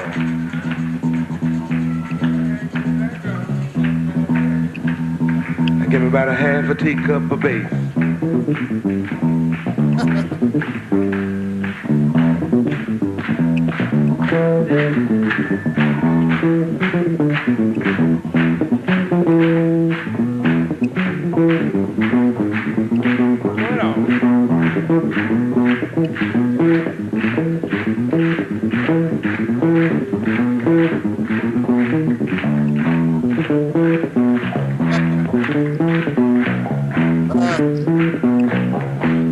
On the bass, ladies and gentlemen, we have Jerry Jamont. How about a hand for Jerry Jamont?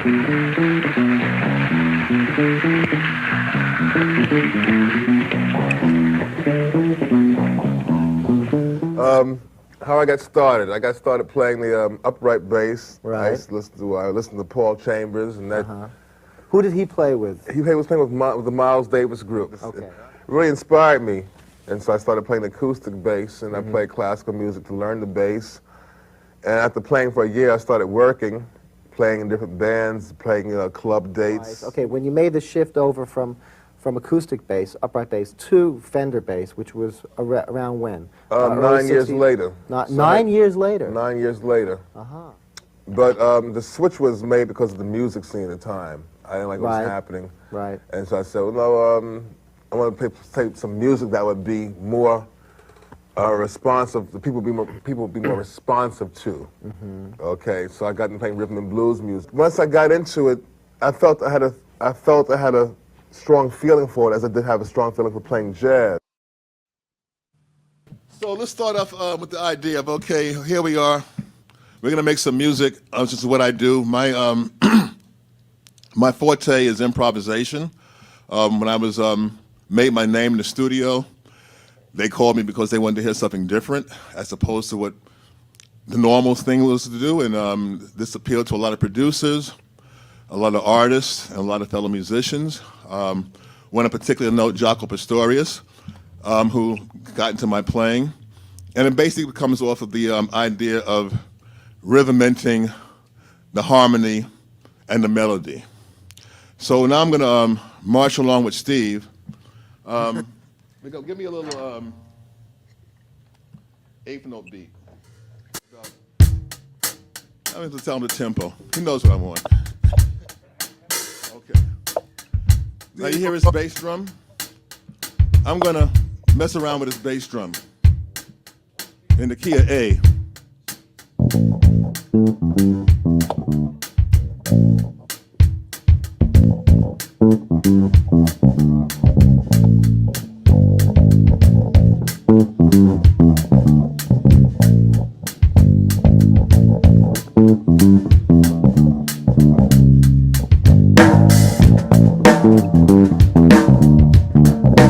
So we're gonna do the chicken.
That's great. And that shot's there. But pick up my book. I'm It's so back. sorry, Jerry. I think something happened with our internet connection and it just disconnected. But we did get to see you rocking and rolling and grooving. I My kept talking. God. Oh, did you? Oh, that's so good. Because I'm hoping that it was just us and you just kept talking. I kept talking. You're a pro. My God, I was looking at you in that one video when you were hot and happening and sexy and juicy. And I thought, wow, that guy is, oh my God, you were so handsome. See, I can't talk to you about music. I was just looking. I couldn't stop. I'm like, my God, Margot is so lucky. Tell her. When your wife's name is Margot, right? Yes. Margot, right? I was going to say, Margot, send him over when you're busy. You want to go on a cruise? Send Jerry over. But oh my God, wasn't it nice seeing yourself playing back in the day? Wasn't that wonderful? That was a beautiful moment to see all that. Thank you so much. So many good memories. Yeah, and there's so much footage. I know a lot of people have so much they can't possibly comb through their own life. But I just hope we brought back a little bit. Now, I got a text from someone while that was going on, and they wanted to know. It was from Robert from where? Oh, Connecticut. Do you sing? What was the question? Does Jerry Jamont sing or play any other instruments? I can tinkle a little on the piano. I can sing a little background stuff, and I have been known to stretch out there and sing some of my original material. Believe me, I won't cover anything you've heard before because you won't want to hear my version. Did you ever make I don't know what to say, an album, a CD of you just maybe singing a little bit or maybe just your originals? I've made quite a few. I have 79 recordings out there of my original music, according to Sound Exchange. In fact, my most successful song has been Disco Sex. Look, you're at it again, aren't you, Jerry? My most prolific song is called Make It Happen, which happened to be the title of my book, which I didn't even consider when I was writing the book. But near the end of the publication, where I was actually publishing it, I changed the title to Make It Happen. I'm sure glad I did, because I wrote a song in 1976 by that name. I was inspired because of my homelessness and my missteps I had made after recently becoming a Buddhist. I was still messing up big time. And I wrote that song because I was in desperate straits and said, I was in front of the Gahunzen chanting, and Gahunzen told me to make it happen. And so I started writing out a song. I said, make it happen. That sounds good. And so I said, I'm going to write a song. So the words just came to me. They came to me. In 20 minutes, the song was done, basically. It took me 20, I got 2 verses of the song, but it took me another 20 years to get the final 3rd verse, which I was desperately looking for, but I could never think of. So I repeated the 2nd verse twice to make the song a song, and songs of song form. But for 20 years, I was like, I got to finish the song some kind of way. I got to find that 3rd verse. And I found that 3rd verse. And the 3rd verse went, if your job has told you to get lost, it just might be your turn to be the voice, to be the boss. If your life has been a song list of those downhearted blues, write up, don't forget the lyrics, and write a happy one for you. The best things in life are free. Make it happen. Make it happen. Oh, I just came up with a great idea for a question. Okay, so the only person that I can think of right now who is a famous bass player, but more so a famous singer, and more so with a famous band, and more so a left-handed bass player. Who am I thinking of?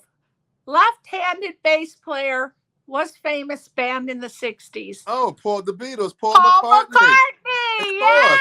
Yes, He played the yes, Hofner bass. yes. Now, here's my question for you. All right. So let's say you came up with the lyrics for the perfect song for you. Who would you hire for each instrument, including the singer? Oh, I've had so many opportunities. Well, I just met Jennifer Hudson, so He would be the singer. I like that she to be the singer. Okay. I have You'd be the bass. I probably have Demar Martin playing drums, who's Little Richard's bass drummer for years, who I played with frequently up in San Jose when you saw me playing the Chicken with Kid Anderson and that Lulu's Barbecue clique playing the Chicken. He was the drummer there. Kid plays great guitar. I meet great musicians. It's like really who's available when the boat's leaving the port, basically. Or you book a session, you book who's available. There's so many great musicians out there. I just met a great guitarist, Eric Walls, last night playing with the Aretha Franklin tribute at the Troubadour. I'm constantly meeting great musicians. I have great musicians in my history, but it's not always accessible because of proximity, logistics. Most of my people are in New York. I have to meet new people out here. I'm a stranger out here in California. Are you? How long have you been out here? I've been out here 10 years. Oh. I very rarely work in Los Angeles. I usually work up in San Jose. I usually work in Europe, Japan, wherever. Are you living here now? I live here now. I've been here.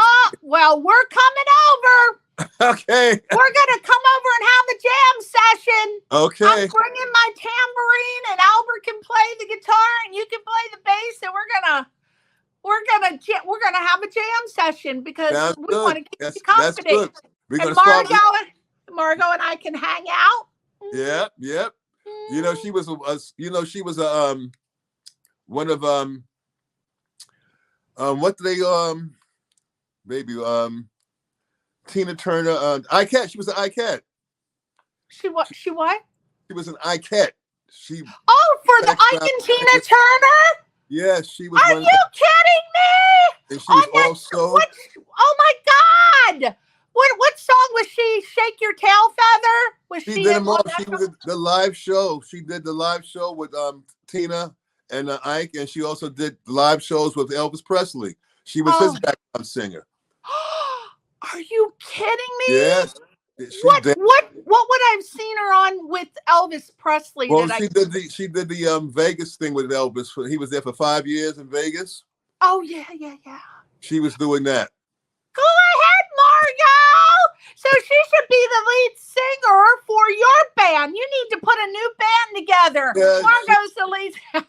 She declined singing. She doesn't want to sing anymore. She doesn't want to dance anymore. She doesn't want to act anymore. She's been through the whole industry, show business thing.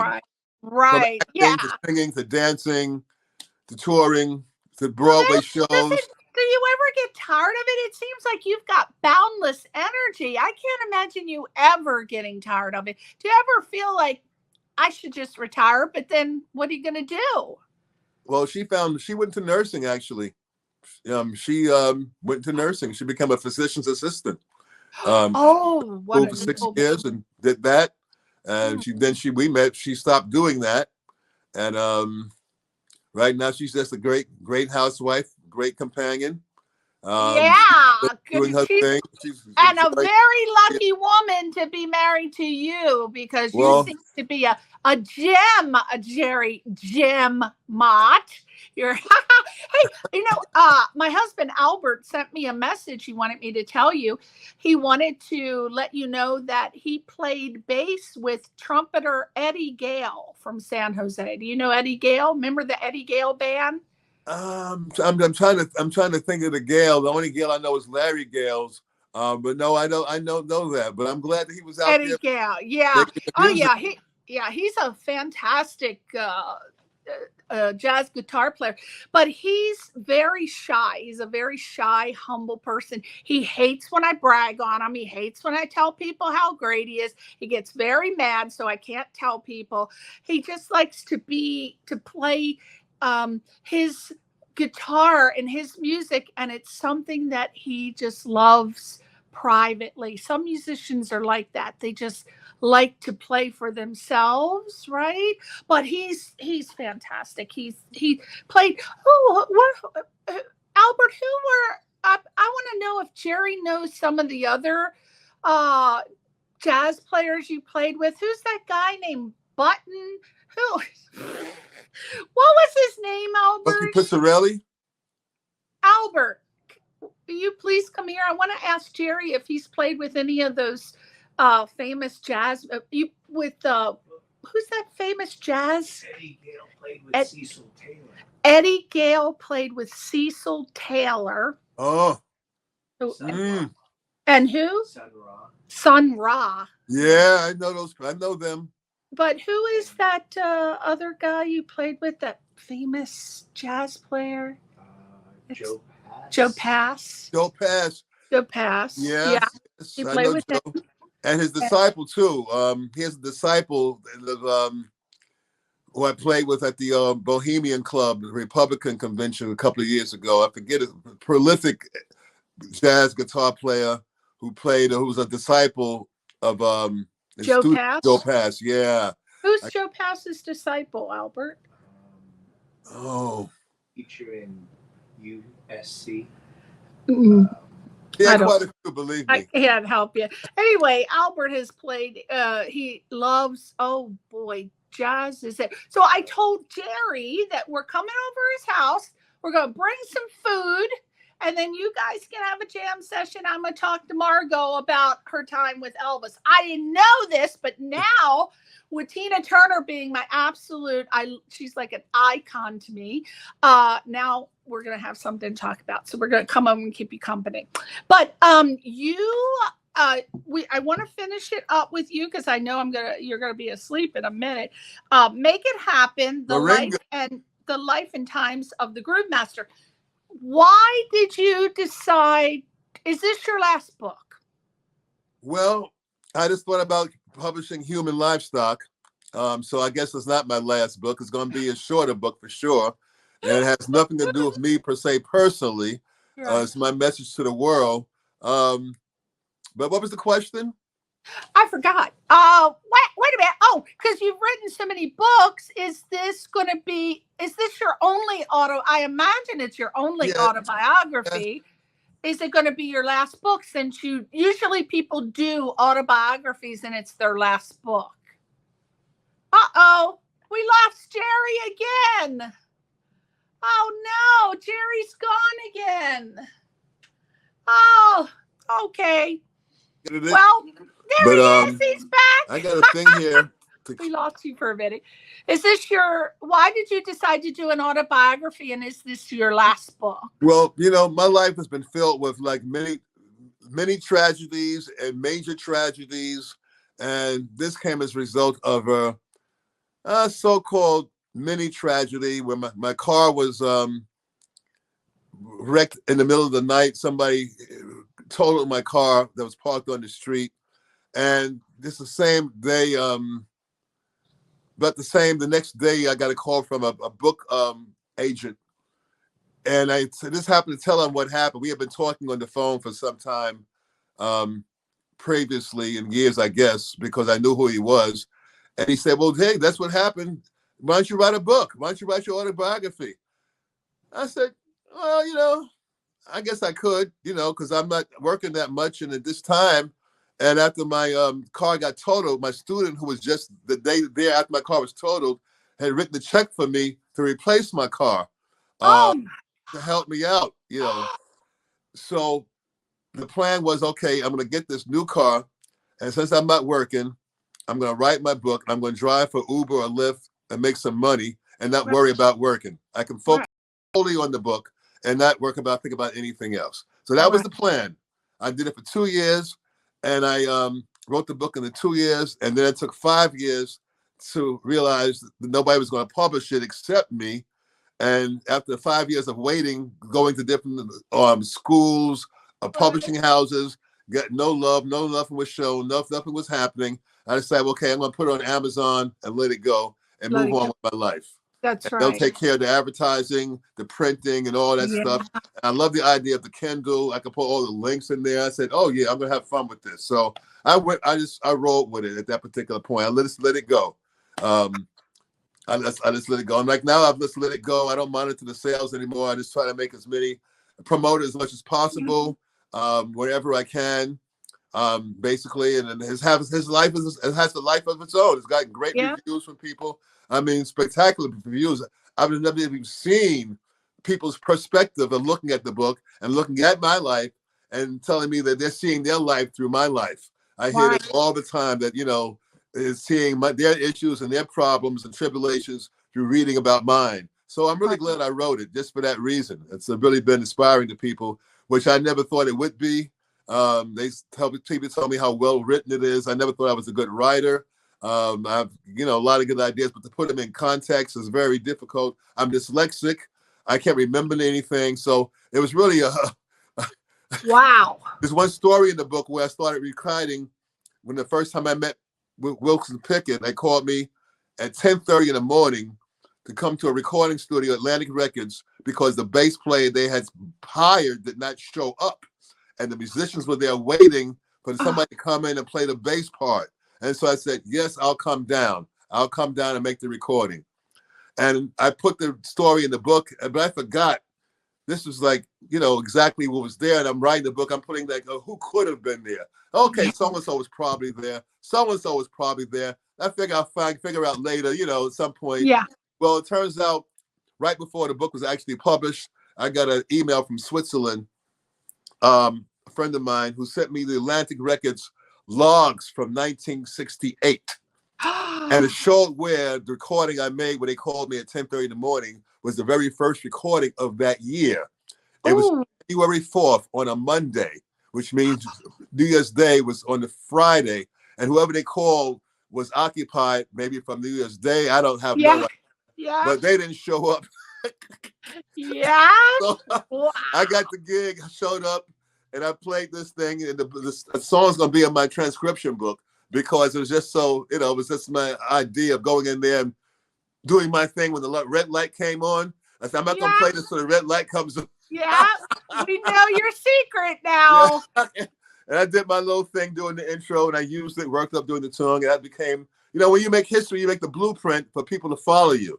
Yeah. So you recognize that, you realize you're making history, and it is important, and you are doing things to affect not only, to make people play better, but to also make the music better, which was my primary function, to elevate the song that I'm playing to like a setting of a ring. You want to see the stone. You don't want to see the setting. You want to see the brilliance of the stone, not what's around it.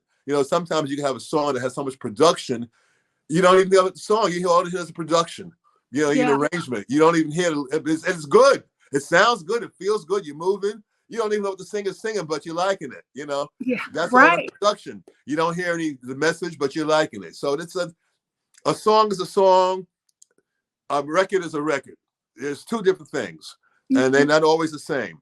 Right. You can have a hit song and a hit record for different reasons, but it's all part of the business. And I want to get some advice from you. I just thought of this. I don't know why, but I hope, I know he's probably watching this. I hope he doesn't mind. I'm not going to mention his name, but we have a very dear friend that, actually Albert's friend, that was I don't know what happened to him, but he's a bass player and he had an operation and the operation went wrong. And he apparently was partially paralyzed to the point where he wasn't able to play bass at all. Now he's finally coming back a little. He just came and I recently saw him and he is, making his way back. And I think he's made tremendous progress. But what would your advice be for someone who is in a similar situation where they may have had an accident and it's impaired their ability to play the bass? Are there any simple techniques, or how would you, get back, or what would you recommend? Well, this is truly, Priscilla, this is truly mystic, because I just had both of my shoulders replaced. Oh, really? 19 and 2020. And so I'm very familiar with the healing process, which I'm still going through. I mean, I've healed, technically, but my body is constantly sore because I'm constantly trying to extend my ability to use my shoulders and use my hands like I would like to. I don't know it's hard to set, in my case personally, what my chances are, because in my particular case, there are 4 ligaments that control your shoulders, each side. And going into the surgery, I only had 2 on each shoulder anyway. And coming out of surgery, I still only have 2. So, but I don't have the pain from the other stuff, from the arthritis and the torn, the pain from the rotator cuff being injured back in 1972. With a car accident in 72, right at December 12th, 1972 on the Tri-Borough Bridge. Okay. I still had to, I never really got over that. Took me So a long for time all to get over it those mentally. all those years you were playing with pain? Yes, I was making it happen, making it do, and just dealing with the pain. And this, I realized that my playing had diminished, but I still struggle through. I just heard a recording I made in 1986 with my band, the Right Reverend Jakey Neckbone Jubilee Special. I'm thinking about releasing it now. It's a live show.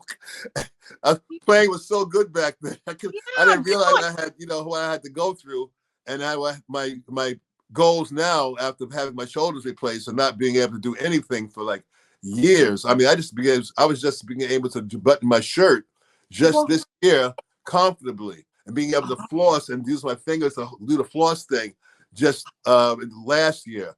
I mean, the healing is something. So tell your friend to whatever surgery he had, to go through the physical therapy that's required, and to use a metronome when he does it. That way he can be his own trainer, and do everything in terms of how many beats it takes to do a certain motion, how tired you get on a certain beat, on a certain set.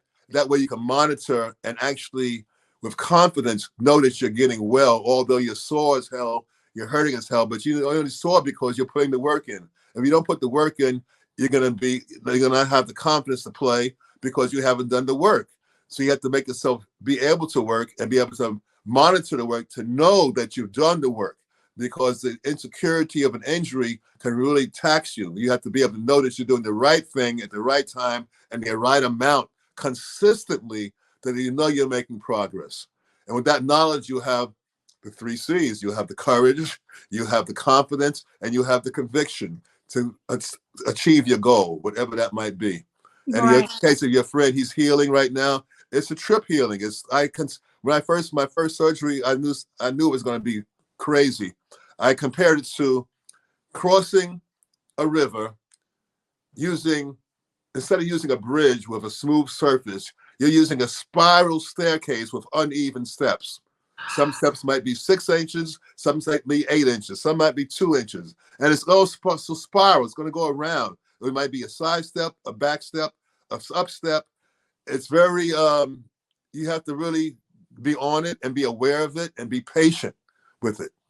Yeah. And patience is really key. And that's something that's not my forte. It's not patience. Patience. Me neither. I had to write a song about it. Right. So so are you able now to just play it all? You fiddle around with it? But you don't have any pain now because your shoulders are replaced, right? I'm just sore.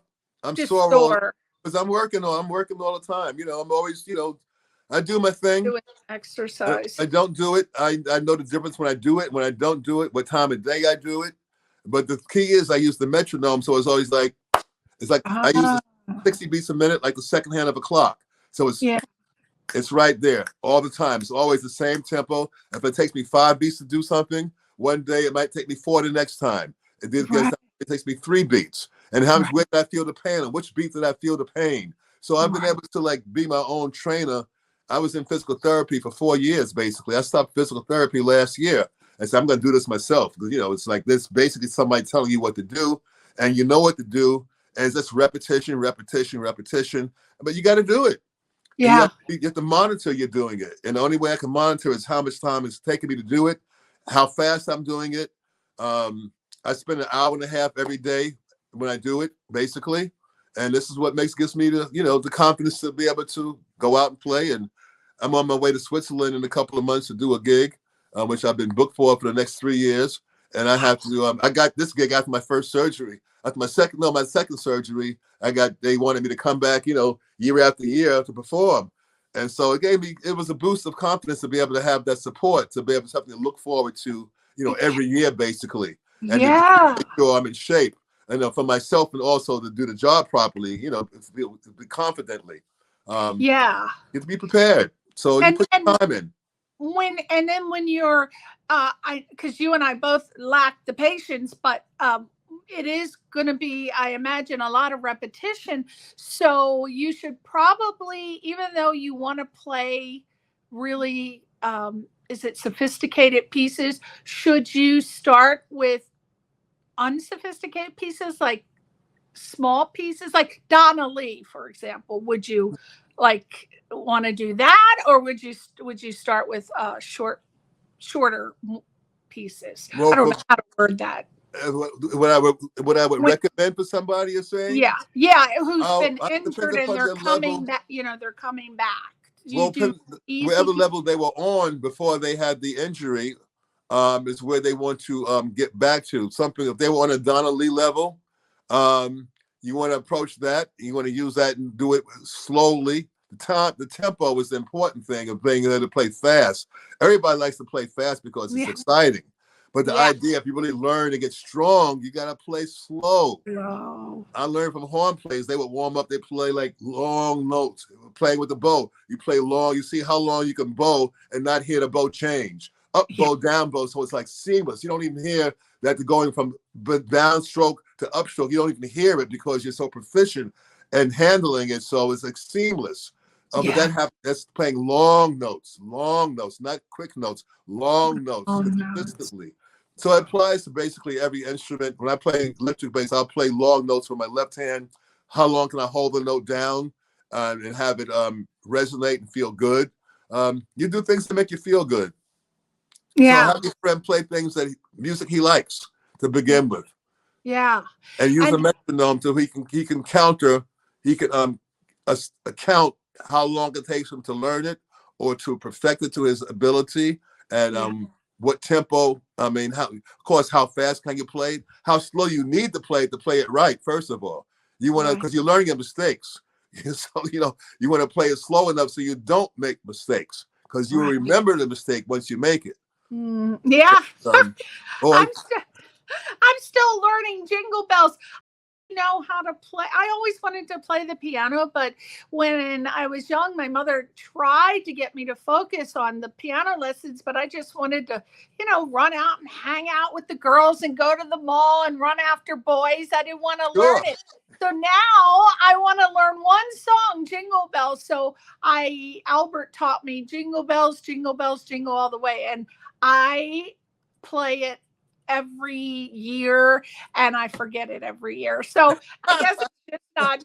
But boy, it's interesting, Jerry, because I never, ever forget lyrics to songs that I love. And I even know I have no musical ability yet. I can remember lyrics. I can remember how a beat goes in a certain song. Like, for example, what's that song? We're talking 70s. If you're thinking you're too boogie, and it's just listen to the bass now. Boom, boom, boom, boom. Who is that? The young girls. I know them. Yeah. The girls. Yeah. Girl, yeah. So Yes. I can hear that bass part Yes. in my mind, right? That was so cool. I love that. And so you can remember that. Yet and I know you probably are familiar with opera, but I have a relative named Marilyn Horn, who's I a know very Marilyn famous. Horn. You know Marilyn Horn? Yes. She's a family member. Yes. Whoa. And I cannot sing in tune to save my life. And I wish more than anything that I could sing. If I could sing, I would want to sing like Adele. And I'm very picky. Karen Carpenter, number 1. 2, Adele. 3, that beautiful girl who just died. She was the jazz. What was her name? Amy Winehouse. Yes, Amy Winehouse. Aretha Mardine produced her. Yes. Yeah. And then Dua Lipa. And that's it. I'm not, I have very specific sounds that I love. But gosh, they just sing, right? They just sing. Karen Carpenter, oh my God. When you listen to her, have you ever met her back in the day? Did you ever meet Karen Carpenter or any of the Carpenters? Or I know the their music. I know their music, but I've never had the fortune to meet any of them. What about the Beatles? Any of the Beatles? I met Paul, Oh, you did? At the Rock and Roll Hall of Fame in 2000 when King Curtis was inducted. Yeah. I met him then. Yeah, I thought I was there to give the award for King Curtis. I forgot who called me, but it was really funny. I didn't, I was just coming out of 13 years of living in the sewer, so it was really a strange time. 2000. That's when I met Paul. But you said something that struck a chord with me. Jingle bells. 3 3 3 3 2 1 3 2 1 3 3 3 3 3 3 3 5 1 2 3 4 4 4 4 4 3 2. Everything has a number, so it's way to remember. 3 2 1 1 2 3 4 5 6 7 8 3 3 3 3 3 3 3 5 1 2 3 4 4 4 4 4 3 3 3 3 2 2 7 1 3 3 3 3 3 3 3 4 1 2 3 5 5 5 5 5 3 3 3 4 4 3 2 1.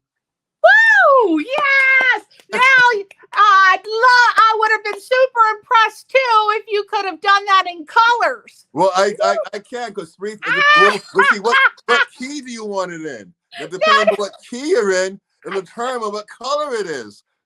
Really? See, I didn't know that. That's a good tip. You can put it in any key. Oh. I sang that thinking of the key of C, which is all the white notes because it's easy to process. For me to just visualize and help me process it. And I grew up here on live radio here, so I was playing it safe. That's crazy. And color, that would be yellow, yellow, yellow, yellow, yellow, yellow, yellow, blue, red, orange, yellow.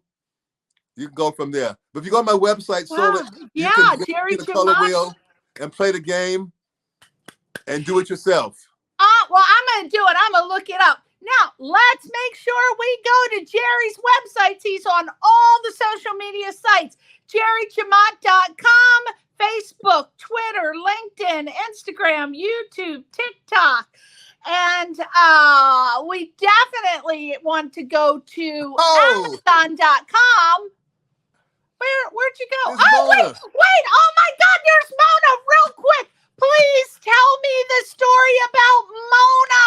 Oh, my God. I will die. That's one of the things that I specifically wanted to know. Okay, let me read real quick. I'm going to let everybody look at this bass, and I'm going to read you a real quick story. Let's talk about the story of Mona, your beloved J bass. Quote, Jerry Jamont. I got Mona after my first jazz bass was stolen out of the control room of A&R Recording Studio A between sessions for different producers back in 1968. I had recorded Aretha Franklin, Carolyn, Irma Franklin, the Rascals, and Wilson Pickett with that bass that had a great sound that the engineers marveled over. It was a shock to everyone that afternoon when we discovered my bass was stolen after returning from lunch.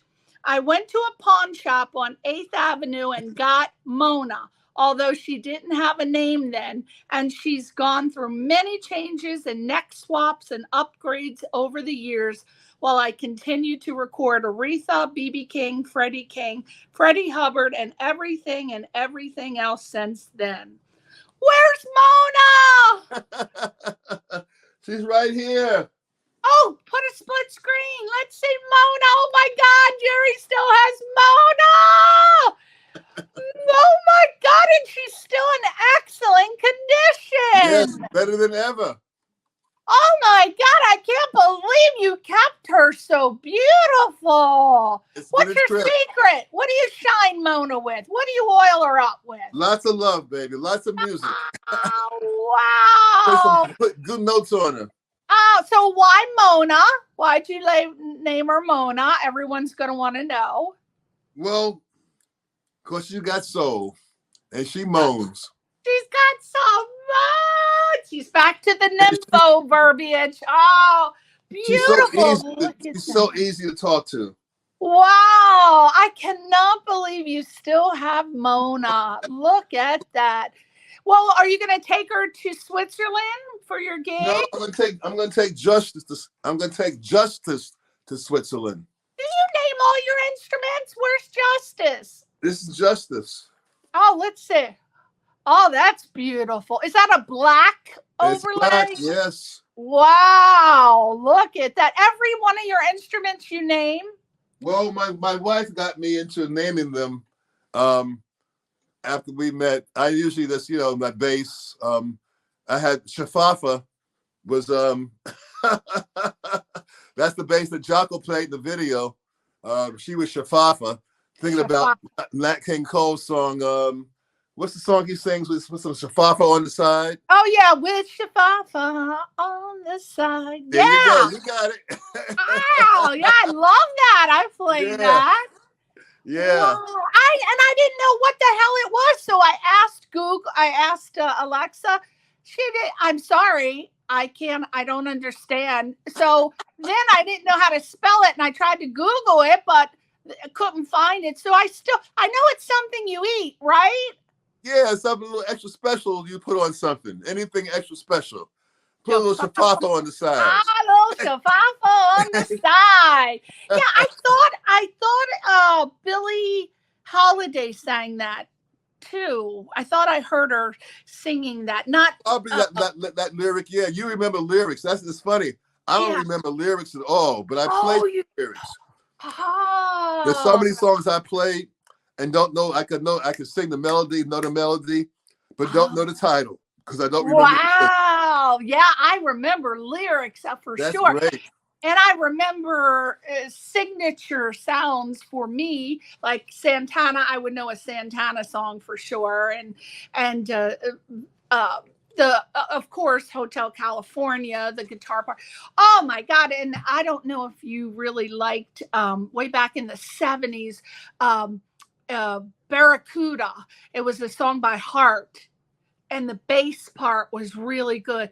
Ooh, Barracuda. Uh-huh.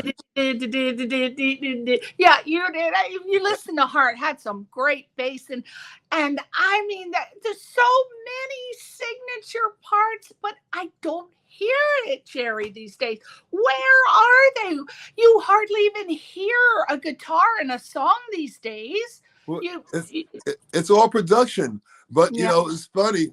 When I started, I chose the bass because I couldn't hear well, and I couldn't hear it. I thought everybody else couldn't hear it, so I felt comfortable playing it. But then I would switch to electric bass. They had turned my sound up. I had no control over what the sound was. I play a part, at a certain volume with my intention of playing the music. I'm playing the music. They're just playing the sound. And they would turn my part up and louder than I would expect to hear it.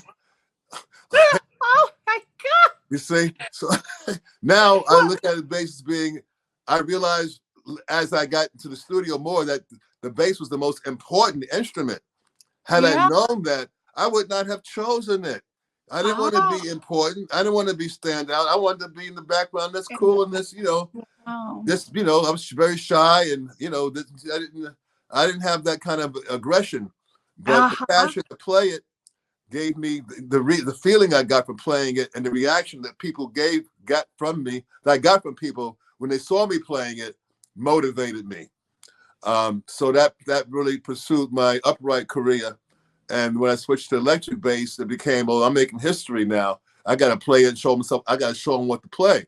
At that particular point. And I started playing things, just playing it my way and showing the potential of the instrument that I didn't hear coming when I started playing the electric bass. So I figured I have a niche to get into. Yeah. So people looking to get into a career, you have to get your niche, create your niche, or recognize your niche when it occurs, or when you have the opportunity to even see it. A lot of times we don't see it until given the opportunity. We don't know what we can do until we have to do it a lot of times. That's right. And as far as creativity goes, the most guaranteed act of creativity occurs when you're lacking in something, when you're missing something. You got to add something. The recipes calls for carrots. Okay, you don't have carrots. You got to use celery. Okay? It's just as simple as that. You find something else. You create something. Right. And food, music, and sex, those are the three things. Poor Margot. You must wear that woman out. I'm like, oh, that poor Jerry. Now, you would have thought with you having as you said, the hearing issues when you were little and you heard the bass. I can understand that, because I remember when I was going to the clubs back in the 80s, and I would stand right next to the speaker, and oh my God, it was boom, boom, boom, boom, boom, boom, boom. You're dangerous. And it was the bass, right? But I would have thought that you would have been torn between the bass and maybe the drums, because the drums has that pounding effect too. But I didn't want that though. I wanted to be quiet. Oh, you wanted to be quiet, right? I wanted to be quiet and affect the music subtly, because Paul James was so subtle. The things he did, the way he moved the music, the way he moved the time, the subtleties that make music, the nuances. Right. That's what I gravitate. Not the sound, the loudness. I didn't want no drum. Oh no, nothing loud. Oh, yeah. No, it had to be quiet. I play quietly. I don't play loud. But the engineers turn it up and make it loud. But my creativity, when I hear a part, it's meant to be subdued in the background, a sub melody. It's not the main thing. That's my conception. But when they hear it, they say, "Oh, we like that. Let's turn it up." Yeah. Do you think that eventually? I mean, do you even listen to music today? And if so, do you have a hard time hearing the bass? Oh no. I mean, I don't listen. I enjoy music, and I hear the bass is like, the bass is in your face now. Yeah. And I'm partly responsible for that. Oh, it is. It's in your face. I hear, this great. It's very. It's the secret sauce that makes the record. It makes all music. You build a house, a foundation. You got to have a good bass. Gotta have a bass. It's the same thing. BASE or BASS. Right. Do you hear all of the instruments that are being created by AI and how it sounds almost identical?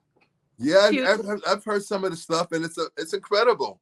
I mean, this stuff started. I mean, when they combined the synthesizer, Herb Lavelle would tell me this. When they combined the synthesizer with the drum machine, that was the end of the recording industry, basically, for musicians. This was in the early 70s. He spotted it right away, because we were making records using synthesizers. They, instead of hiring horn players, they had the synths play it. But instead of playing string players, they hired us, they synthesized. So it began with that. Then you have the digital delivery of the music. So all these things, it's a good thing because they can monetize and monitor the downloads and the sales better than they ever could. They could never do it like this before. So consequently, musicians and artists are getting paid more than they ever had before. Like when Napster started back in the 90s, that was a big thing to shut down. You know, they still the music, we're getting paid for it. Well, they kind of got that together where now musicians get paid. They have a lot of trust funds and music organizations that monitor the music. So because of the digital delivery, the accessibility of music has made it more profitable and more available to people, and are more agreeable in terms of their having it. They now have it on their phone. They don't got to go home to listen to music. They have it on their phone. They got it in their car. I mean, they have all kinds of media delivery systems available, which is great for people creating music because they're able to track and monetize the delivery of it. So people are getting paid more than they got paid before, which is so that's the upside financially. But then the quality of the sound and the care taken into music and the way you're treating the music has always been an issue. Music is made for different purposes, you know. So it's a better world, and the playing field has been leveled. So everybody has a chance.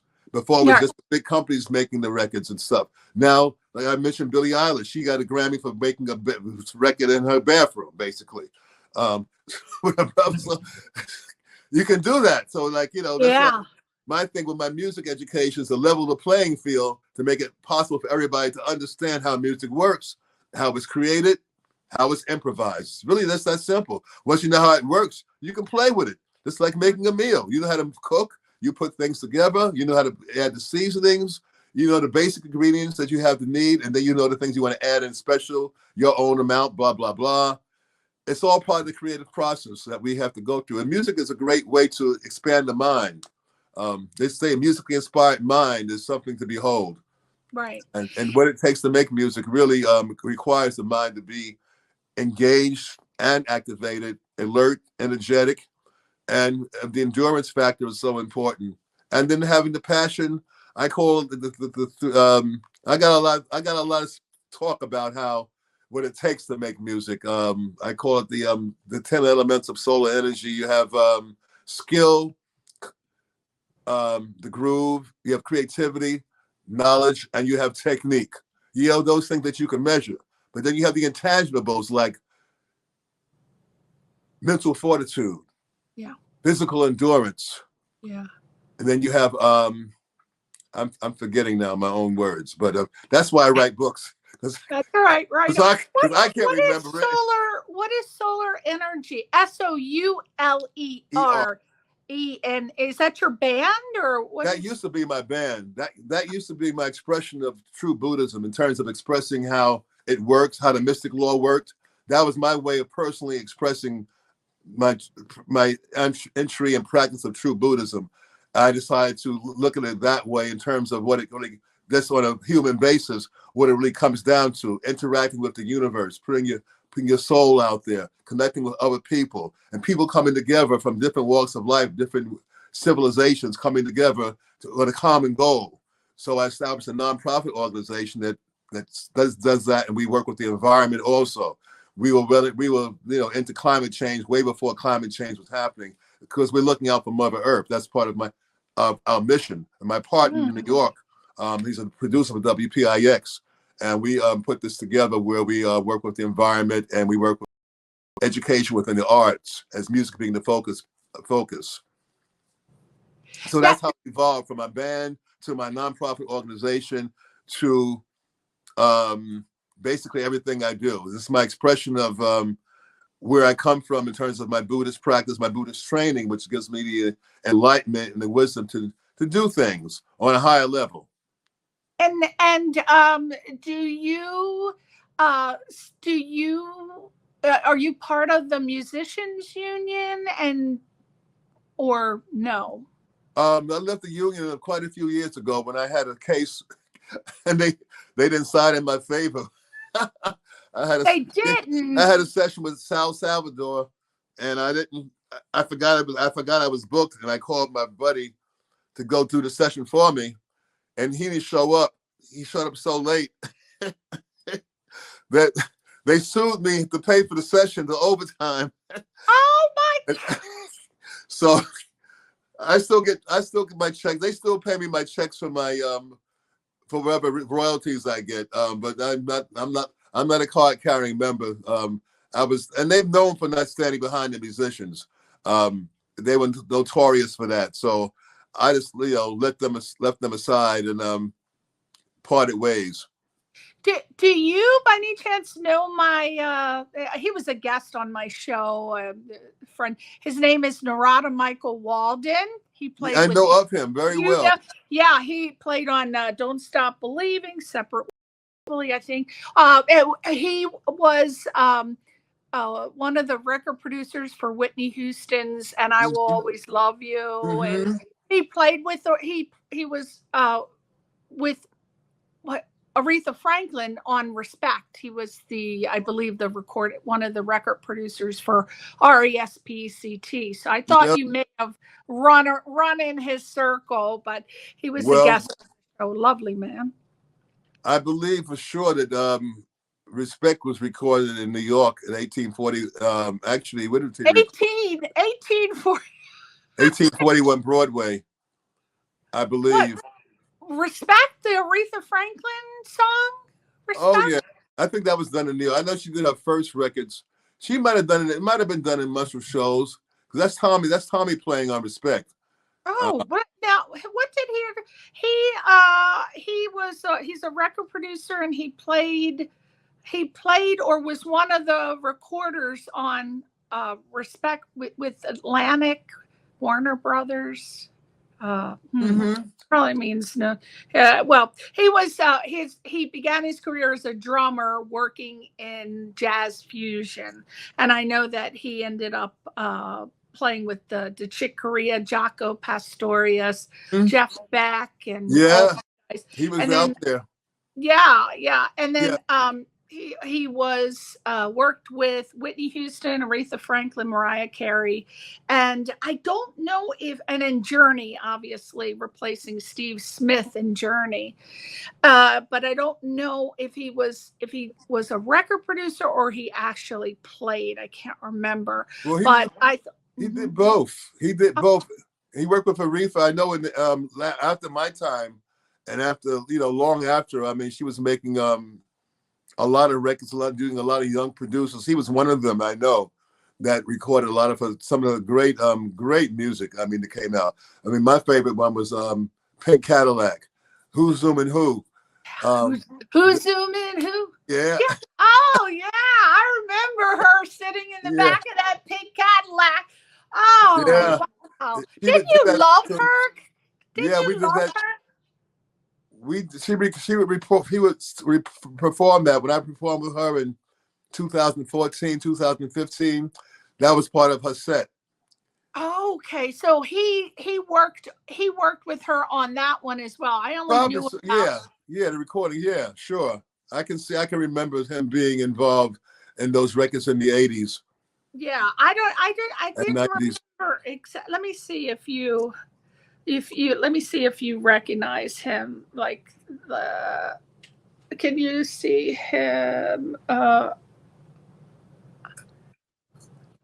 That is Narada Michael Walden. Okay. That's who I'm talking about. Okay, you see that we've never met. I just know never met. Yeah. His name. I see it. And I've been referred to him for a lot of reasons. In the last few years, told me I should get with him or something to that effect. Yeah, you should get to happen. He lives up in, as far as I know, he's in California, up in Marin County, and I think he's doing strictly record producing now, and I think he hires various musicians to work with the artists that he's recording. So I would check him out and say, Priscilla Leona referred moi. There you go. Yes. Well, I'm going to ask you one last question. Can you give any parting advice to anyone who is aspiring to become a bass player? Like, what do they need to do? Get any tips, advice, or resource information? Well, realize that this era Yet the bass is the most important instrument in the band. He has to be the best musician in the band. Depending upon what level he wants to rise to, you can get away with playing very simple elementary parts to begin with. You got to start somewhere, but realize that your position is the most powerful importance, and that the sound is the most what's the word I've been describing it? At least recently, I've been calling it the most obtrusive instrument, because it makes the most, this one little change, it changes the whole dynamic of what's on top of it. So you have to be very, I wasn't careful. I mean, I just did my thing. I said, to hell, I'm going to play some music. And people like me because I changed the way the bass was played because of that. But now we've come back to sanity. You want to be organized and realize that your shit is important, and you want to be stable. You want to be the pillar of stability and power. Right. And you want to maintain that and realize that focus, and you're guiding the music and realize that you don't got to play every note. Basically, when, coming from my school of music, we play every other note. The bass will play in two. That chord you're playing in two, like I did for Aretha, it's when you're playing every other note of the beat. It's playing 1, 2, 3, 4. You're playing 1, 3, 1, 3. That's it. 1, 2, 3, 4. 1, 2, 3, 4. 1, 2, 3, 4. 1, 2, 3, 4. Boom, boom, boom, boom. That boom, boom, boom, boom, boom, boom, boom, boom. So starting there, playing in two is a good way to get a feel of time. I definitely pick up my book, The Bass in You. If you want to become a bass player, find out The Bass in You. The Bass in You. On Amazon, right? Bass in You. It's on Amazon also. It's on my website. Get it on my website. What instrument should they start with? I don't know the bass instruments, but is there a certain one that's the easy one to start with?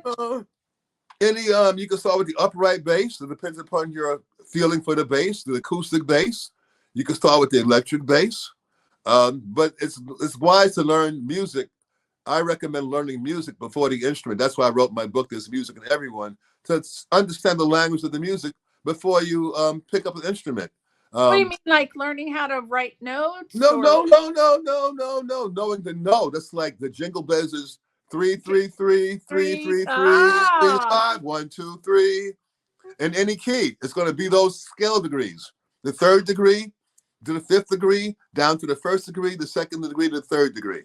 1, 2, 3, 3, 2, 1. Roll, roll, roll your boot. 1, 1, 1, 2, 3.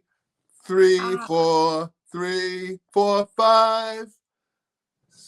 8, 8, 5, 3, 1. 5, 4, 3, 2, 1. And what are some good songs, like really meaty bass songs that somebody should start with or practice with that'll really help them progress? Why I Sing the Blues. Why I Sing the Blues? Yeah. That's Why I Sing the Blues. That's a B.B. King song. Oh, a B.B. King song. Okay. It's very accessible. Something accessible. Okay. All right. And what is the Or Piece of My Heart with Irma Franklin. Okay. Should a aspiring bass player, does it depend on what they want? Do you recommend doing what is that, session work first because you can really get good? Or do you recommend playing organically first? Organic. Okay. You don't get the session work until you become proficient. The stress and pressure of session work might be discouraging for a young player. You want to start playing with other musicians first. To play in a live context to get a feel of being, seeing how your part works in a live situation. Being in the session, you're under the microscope. You don't want to start playing under the microscope. You want to be free. You want to be free to make mistakes, free to experience new ideas. You don't necessarily want to start. You don't start in the studio. You don't start your career in the studio unless you happen to be very extremely gifted and you get the opportunity to be in the studio and record your ideas. Then you're in the studio, But it normally doesn't happen that way. I would that. you know. But to get to the studio, if that's your goal or the desire, and these days, like Billie Eilish did, you can have the studio in your bathroom. Yeah. You don't have to go into a session. Right. You can do have it. It's on your iPhone. You can have a session to record music. Yeah. So you want to be proficient, so you like what you're hearing. I didn't like the sound of the bass when I started playing the electric bass. I hated it, and I swore I'd never even play one. The first time I encountered one in 1963, I said I'll never play that instrument. That's not for me, you know. But something changed where I said, well, I got to learn how to play this instrument because I want to play for people, and I want to entertain people. So I gotta get in this situation. So I forced myself to learn it, and had to get to a sound that I was comfortable with. Because at first I could not stand it. I said, no, this is not the bass. So I had to go through a lot of mental gymnastics to get it together. And even playing the practice, I hated the sound of practicing. I didn't want to practice it because it sounded so damn bad. Yeah. But then I found myself in situations playing in the studio pretty soon, and I realized, well, I got to get this together. You know, so that was the motivation. That now I'm under the microscope. So I had to get off my ass and really learn this instrument. You know, right? Time was over. Right. You know? Right. A question. Now, most jazz musicians can't. Oh boy, I'm afraid of your answer. All right. Most jazz musicians do not all, but most don't like disco. I am a disco fanatic. Me too. Are you pro? Oh, I love disco. Love disco. Favorite disco song from the 70s? Oh, man, I made my own. I made one called The Hot Spot. I made one called Disco Sex. Super Simon says, do the disco sex. Now where can I hear that? Is that on sale YouTube. on the iTunes? On YouTube. Everything I've recorded is on YouTube. Disco Sex, Jerry Jamont and Solar Energy. I am going there as soon as we hang up. I am going to go listen to that. And hey, can we get any of your songs on iTunes? Anything they run. I'm on Amazon. iTunes, Spotify. You're on everything. I have 80 recordings out there that I've recorded under my own name. Oh my God! And the most recently one with Arlen Roth, who did the interview with me about that you played the video with Arlen Roth. We recorded an album just last year that we had visioned 40 years ago. Down to the time that video was made, we envisioned getting together again at some point and making an album of cover songs of soul music. And it took us 40 years. We did it in 2022. We got it done after meeting in 1980. So you did a math. Wow. Well, disco sex is. How wrong can you go? That's what the 70s was, disco sex. Yeah, I think I might buy a boat and name it Disco Sax. That sounds like a name for a boat. That's a boat. Well, last thing, are you going to be in, or did it already happen? You were in a documentary about Jaco Pastorius. What was that? Done in 2018. Oh, 18. Okay. We took Robert Trujillo from Metallica. He was the producer. He's the bass player for Metallica. He contacted me to be part of the movie. So we worked on it from the time I got here in California since 2013, 2014, till we finally got it done in 2018. It was a passion project for him. I mean, he was working on this. For years, he had to put it down. It's almost much like the Aretha Franklin movie where she had recorded it at the church in L.A., the Amazing Grace album. Yeah. And it took them forever to release it. She wasn't satisfied with something that was going on. And my friend, oh my gosh. Anyway, forget his name. He was Alan Elliott. He took the reins and decided, he met with Aretha and worked out a deal where she would get the credit, the money that she deserved, and he finished the film for her. He finished the film, and he got it done. I saw all the premieres prior to it being released from 2013, 2000, when it was finally released, I think in 2000. Was she living when it was released? 2008, she passed in 18. I think the movie was released in 19 or 20. I forget now when it was released.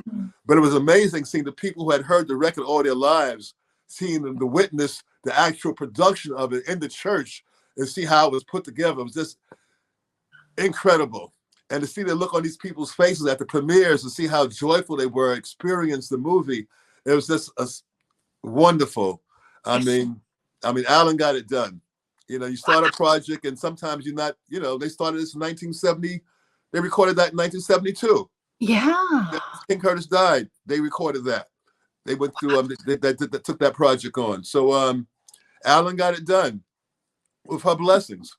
Oh, can we watch that on a streaming platform? I'm sure. So what's the title? It's called again? Amazing Grace. Amazing Grace. Aretha Franklin. Okay. It's the movie. Yeah. As opposed to the album. Right, but the documentary you were in, that was about Jaco Pastorius. Can we see that on the Oh yeah, platform? you can stream. That's in. What's the name of that? Jaco. It's Jaco, just That's Jaco. Jaco, yeah. And you're doing commentary in there. They interviewed you Yeah, about. interviewed me for the movie. Yeah, I was a starring role. The starring role. Well, we're gonna have to look you up. Well, I am so glad you're living in LA. When you have some free time, hit me up. We want to take you out and gnaw on a ribeye. Not that it's going to taste like meat, but it'll look like something, right? So I'm so glad B booked you on the show, and I hope you come back. You come back and promote anything you want. I will adore you. I got lots to do. There's so much work to be done. We all got to chip in. You know, we got to enlighten each other. You know, there's something I've just encountered in closing for me. I've encountered in researching my Hugh Groove's Color Sound Music Service. I came across a lot of things in terms of having an enriched environment, how this is something that they create for animals when they put them in captivity to make them feel comfortable, and how I create that same, I realize my practice of Buddhism gives me an enriched environment. Also that we can, with my color sound music, I can enhance and enrich an environment by using musical tones and sounds that are going to change the atmosphere of a particular space you might come into. You might want to have some entrance music when you're in a certain room and your senses will pick it up. The emotion senses will pick it up, and then the song will begin to play of your own original thoughts that you want to elevate and enrich this particular segment of your house or living space, whatever, for whatever reason. So that's what the Hugh Grooves is about. And it's about altering the sensory perception. Your sensory perception of that environment might be something, I don't particularly like it, but the good music will make it will change your perception of it. So it's called sensory perception alteration.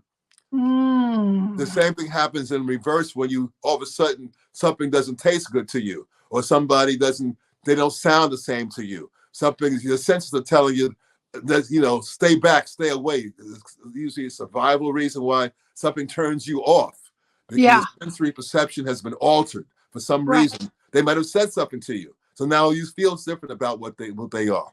There's a term called SPA, sensory perception alteration. It's a real thing that we experience as human beings. When we demonize somebody, what are we doing? We're changing our perception of what we're seeing with our eyes. We're getting our minds involved into and saying, oh, this person must be, you got to get a list of things that they might possibly be doing or what they have done, just by what you see and what you think, which might be based upon some ideological disinformation that was handed down to you. I agree.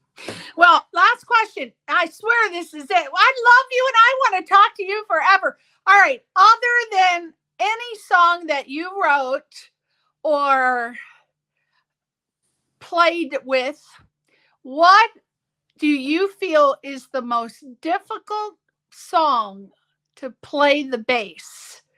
Nothing you've done. You cannot have played on it. Oh, Something I'd like, the fantastic, musicianship displayed by so many bass players. I mean, just every good song has a good bass part. It Any doesn't song have to in be intricate. particular that you think, oh my God, I got to try that because it's so difficult to play? Anything? Of course, my career, certainly. Things like I learned how to play Bad Luck by the, what is it, Teddy Pendergrass, or was that the OJ? Yeah. All those songs. In fact, the bass player on that was oh my gosh, what's his name? We did a book together. We wrote a book together. Ronnie Baker, great bass player that nobody's ever heard about. He made all those Philly records, The Horse. I mean, this great music. You have James Jamerson playing Bernadette. I've never attempted to play Bernadette. Okay, a lot of music I just enjoy, and I've never wanted to play like anybody else. So I just sit back and listen and say, great, I know what it takes to do that. And a lot of things I couldn't hear. If you write it out for me, I have a better chance of playing it. But hearing wise, it's not my thing to copy it. So I'm not going to learn that, but I'm going to enjoy it and appreciate it. That's all. Wouldn't you have loved to have played with Billie Holiday? Oh, yes. I love playing for singers. I love singers. Wow. Carmen McRae. I played with great singers all my life. Who's your? I don't want you to name favorites, but can you name one that you really loved playing with that you can think of? Of course, you play with a million. Well, Aretha would be the number. Aretha and Nina, Roberta. Roberta Flack. Franklin. Oh, did you play? Oh my God! Did you play on the "Loving You" song? La la la la la la la la la la la la la la la la la. You can chirp. I can't. You can do it. How did you? Can you imagine? Oh God! Albert says I sing like the Devil's Tritone, but I don't care. I love me some Roberta Flack. That's she right. sang Loving You is beautiful. Is easier when you're every day of my life. And, how she's able to. I tend to love the singers who can, I don't know what it's called, but it's like the Roberta Flack and like the one that can, what is that called when they can do those waves? Like Mariah Carey when she does that. What is it called when they can sing so high that it sounds like a whistle? I don't know what it's called. They call it for men. They call it falsetto. Falsetto. Woo! He has that ability to do that. Those high notes. Minnie Riperton. Yes. Oh my girl. Well, what was that famous song she did? Maybe that was her. Minnie Riperton. That was right. Minnie. That wasn't. That's Minnie. That wasn't Flack. Yes. Woo! Yes. That's Minnie. That's Minnie Riperton. And then came somebody else. There's always somebody coming behind somebody else. Somebody with a D or a B came who had the same ability. McGrath has that ability to go high like that. Yes. It's a beautiful thing to have an instrument like that you can a long range. But for you, my dear, the thing for you is to have a way of remembering those, like you remember the lyrics, you can file it away. You have to retrieve what you know. You have to see it, hear it, file it away. You have to find a way to cross-reference so you can put it together in one package. So it's like I asked somebody their name. I have to have the first name and the last name because I won't remember one name. Okay. I can remember faces. I can't remember names. I got to get the first name and the last name to remember that person. Right. I got to ask his last name. I tell you, it's I can remember lyrics, but I have so many people in the entertainment industry that have been trying to cast me for years in sitcoms, and they just tell me how I'd be this and that. And I cannot remember, Jerry. I can remember one word, possibly a line, but the dialogue, that paragraph after paragraph, I couldn't do it. I couldn't do it.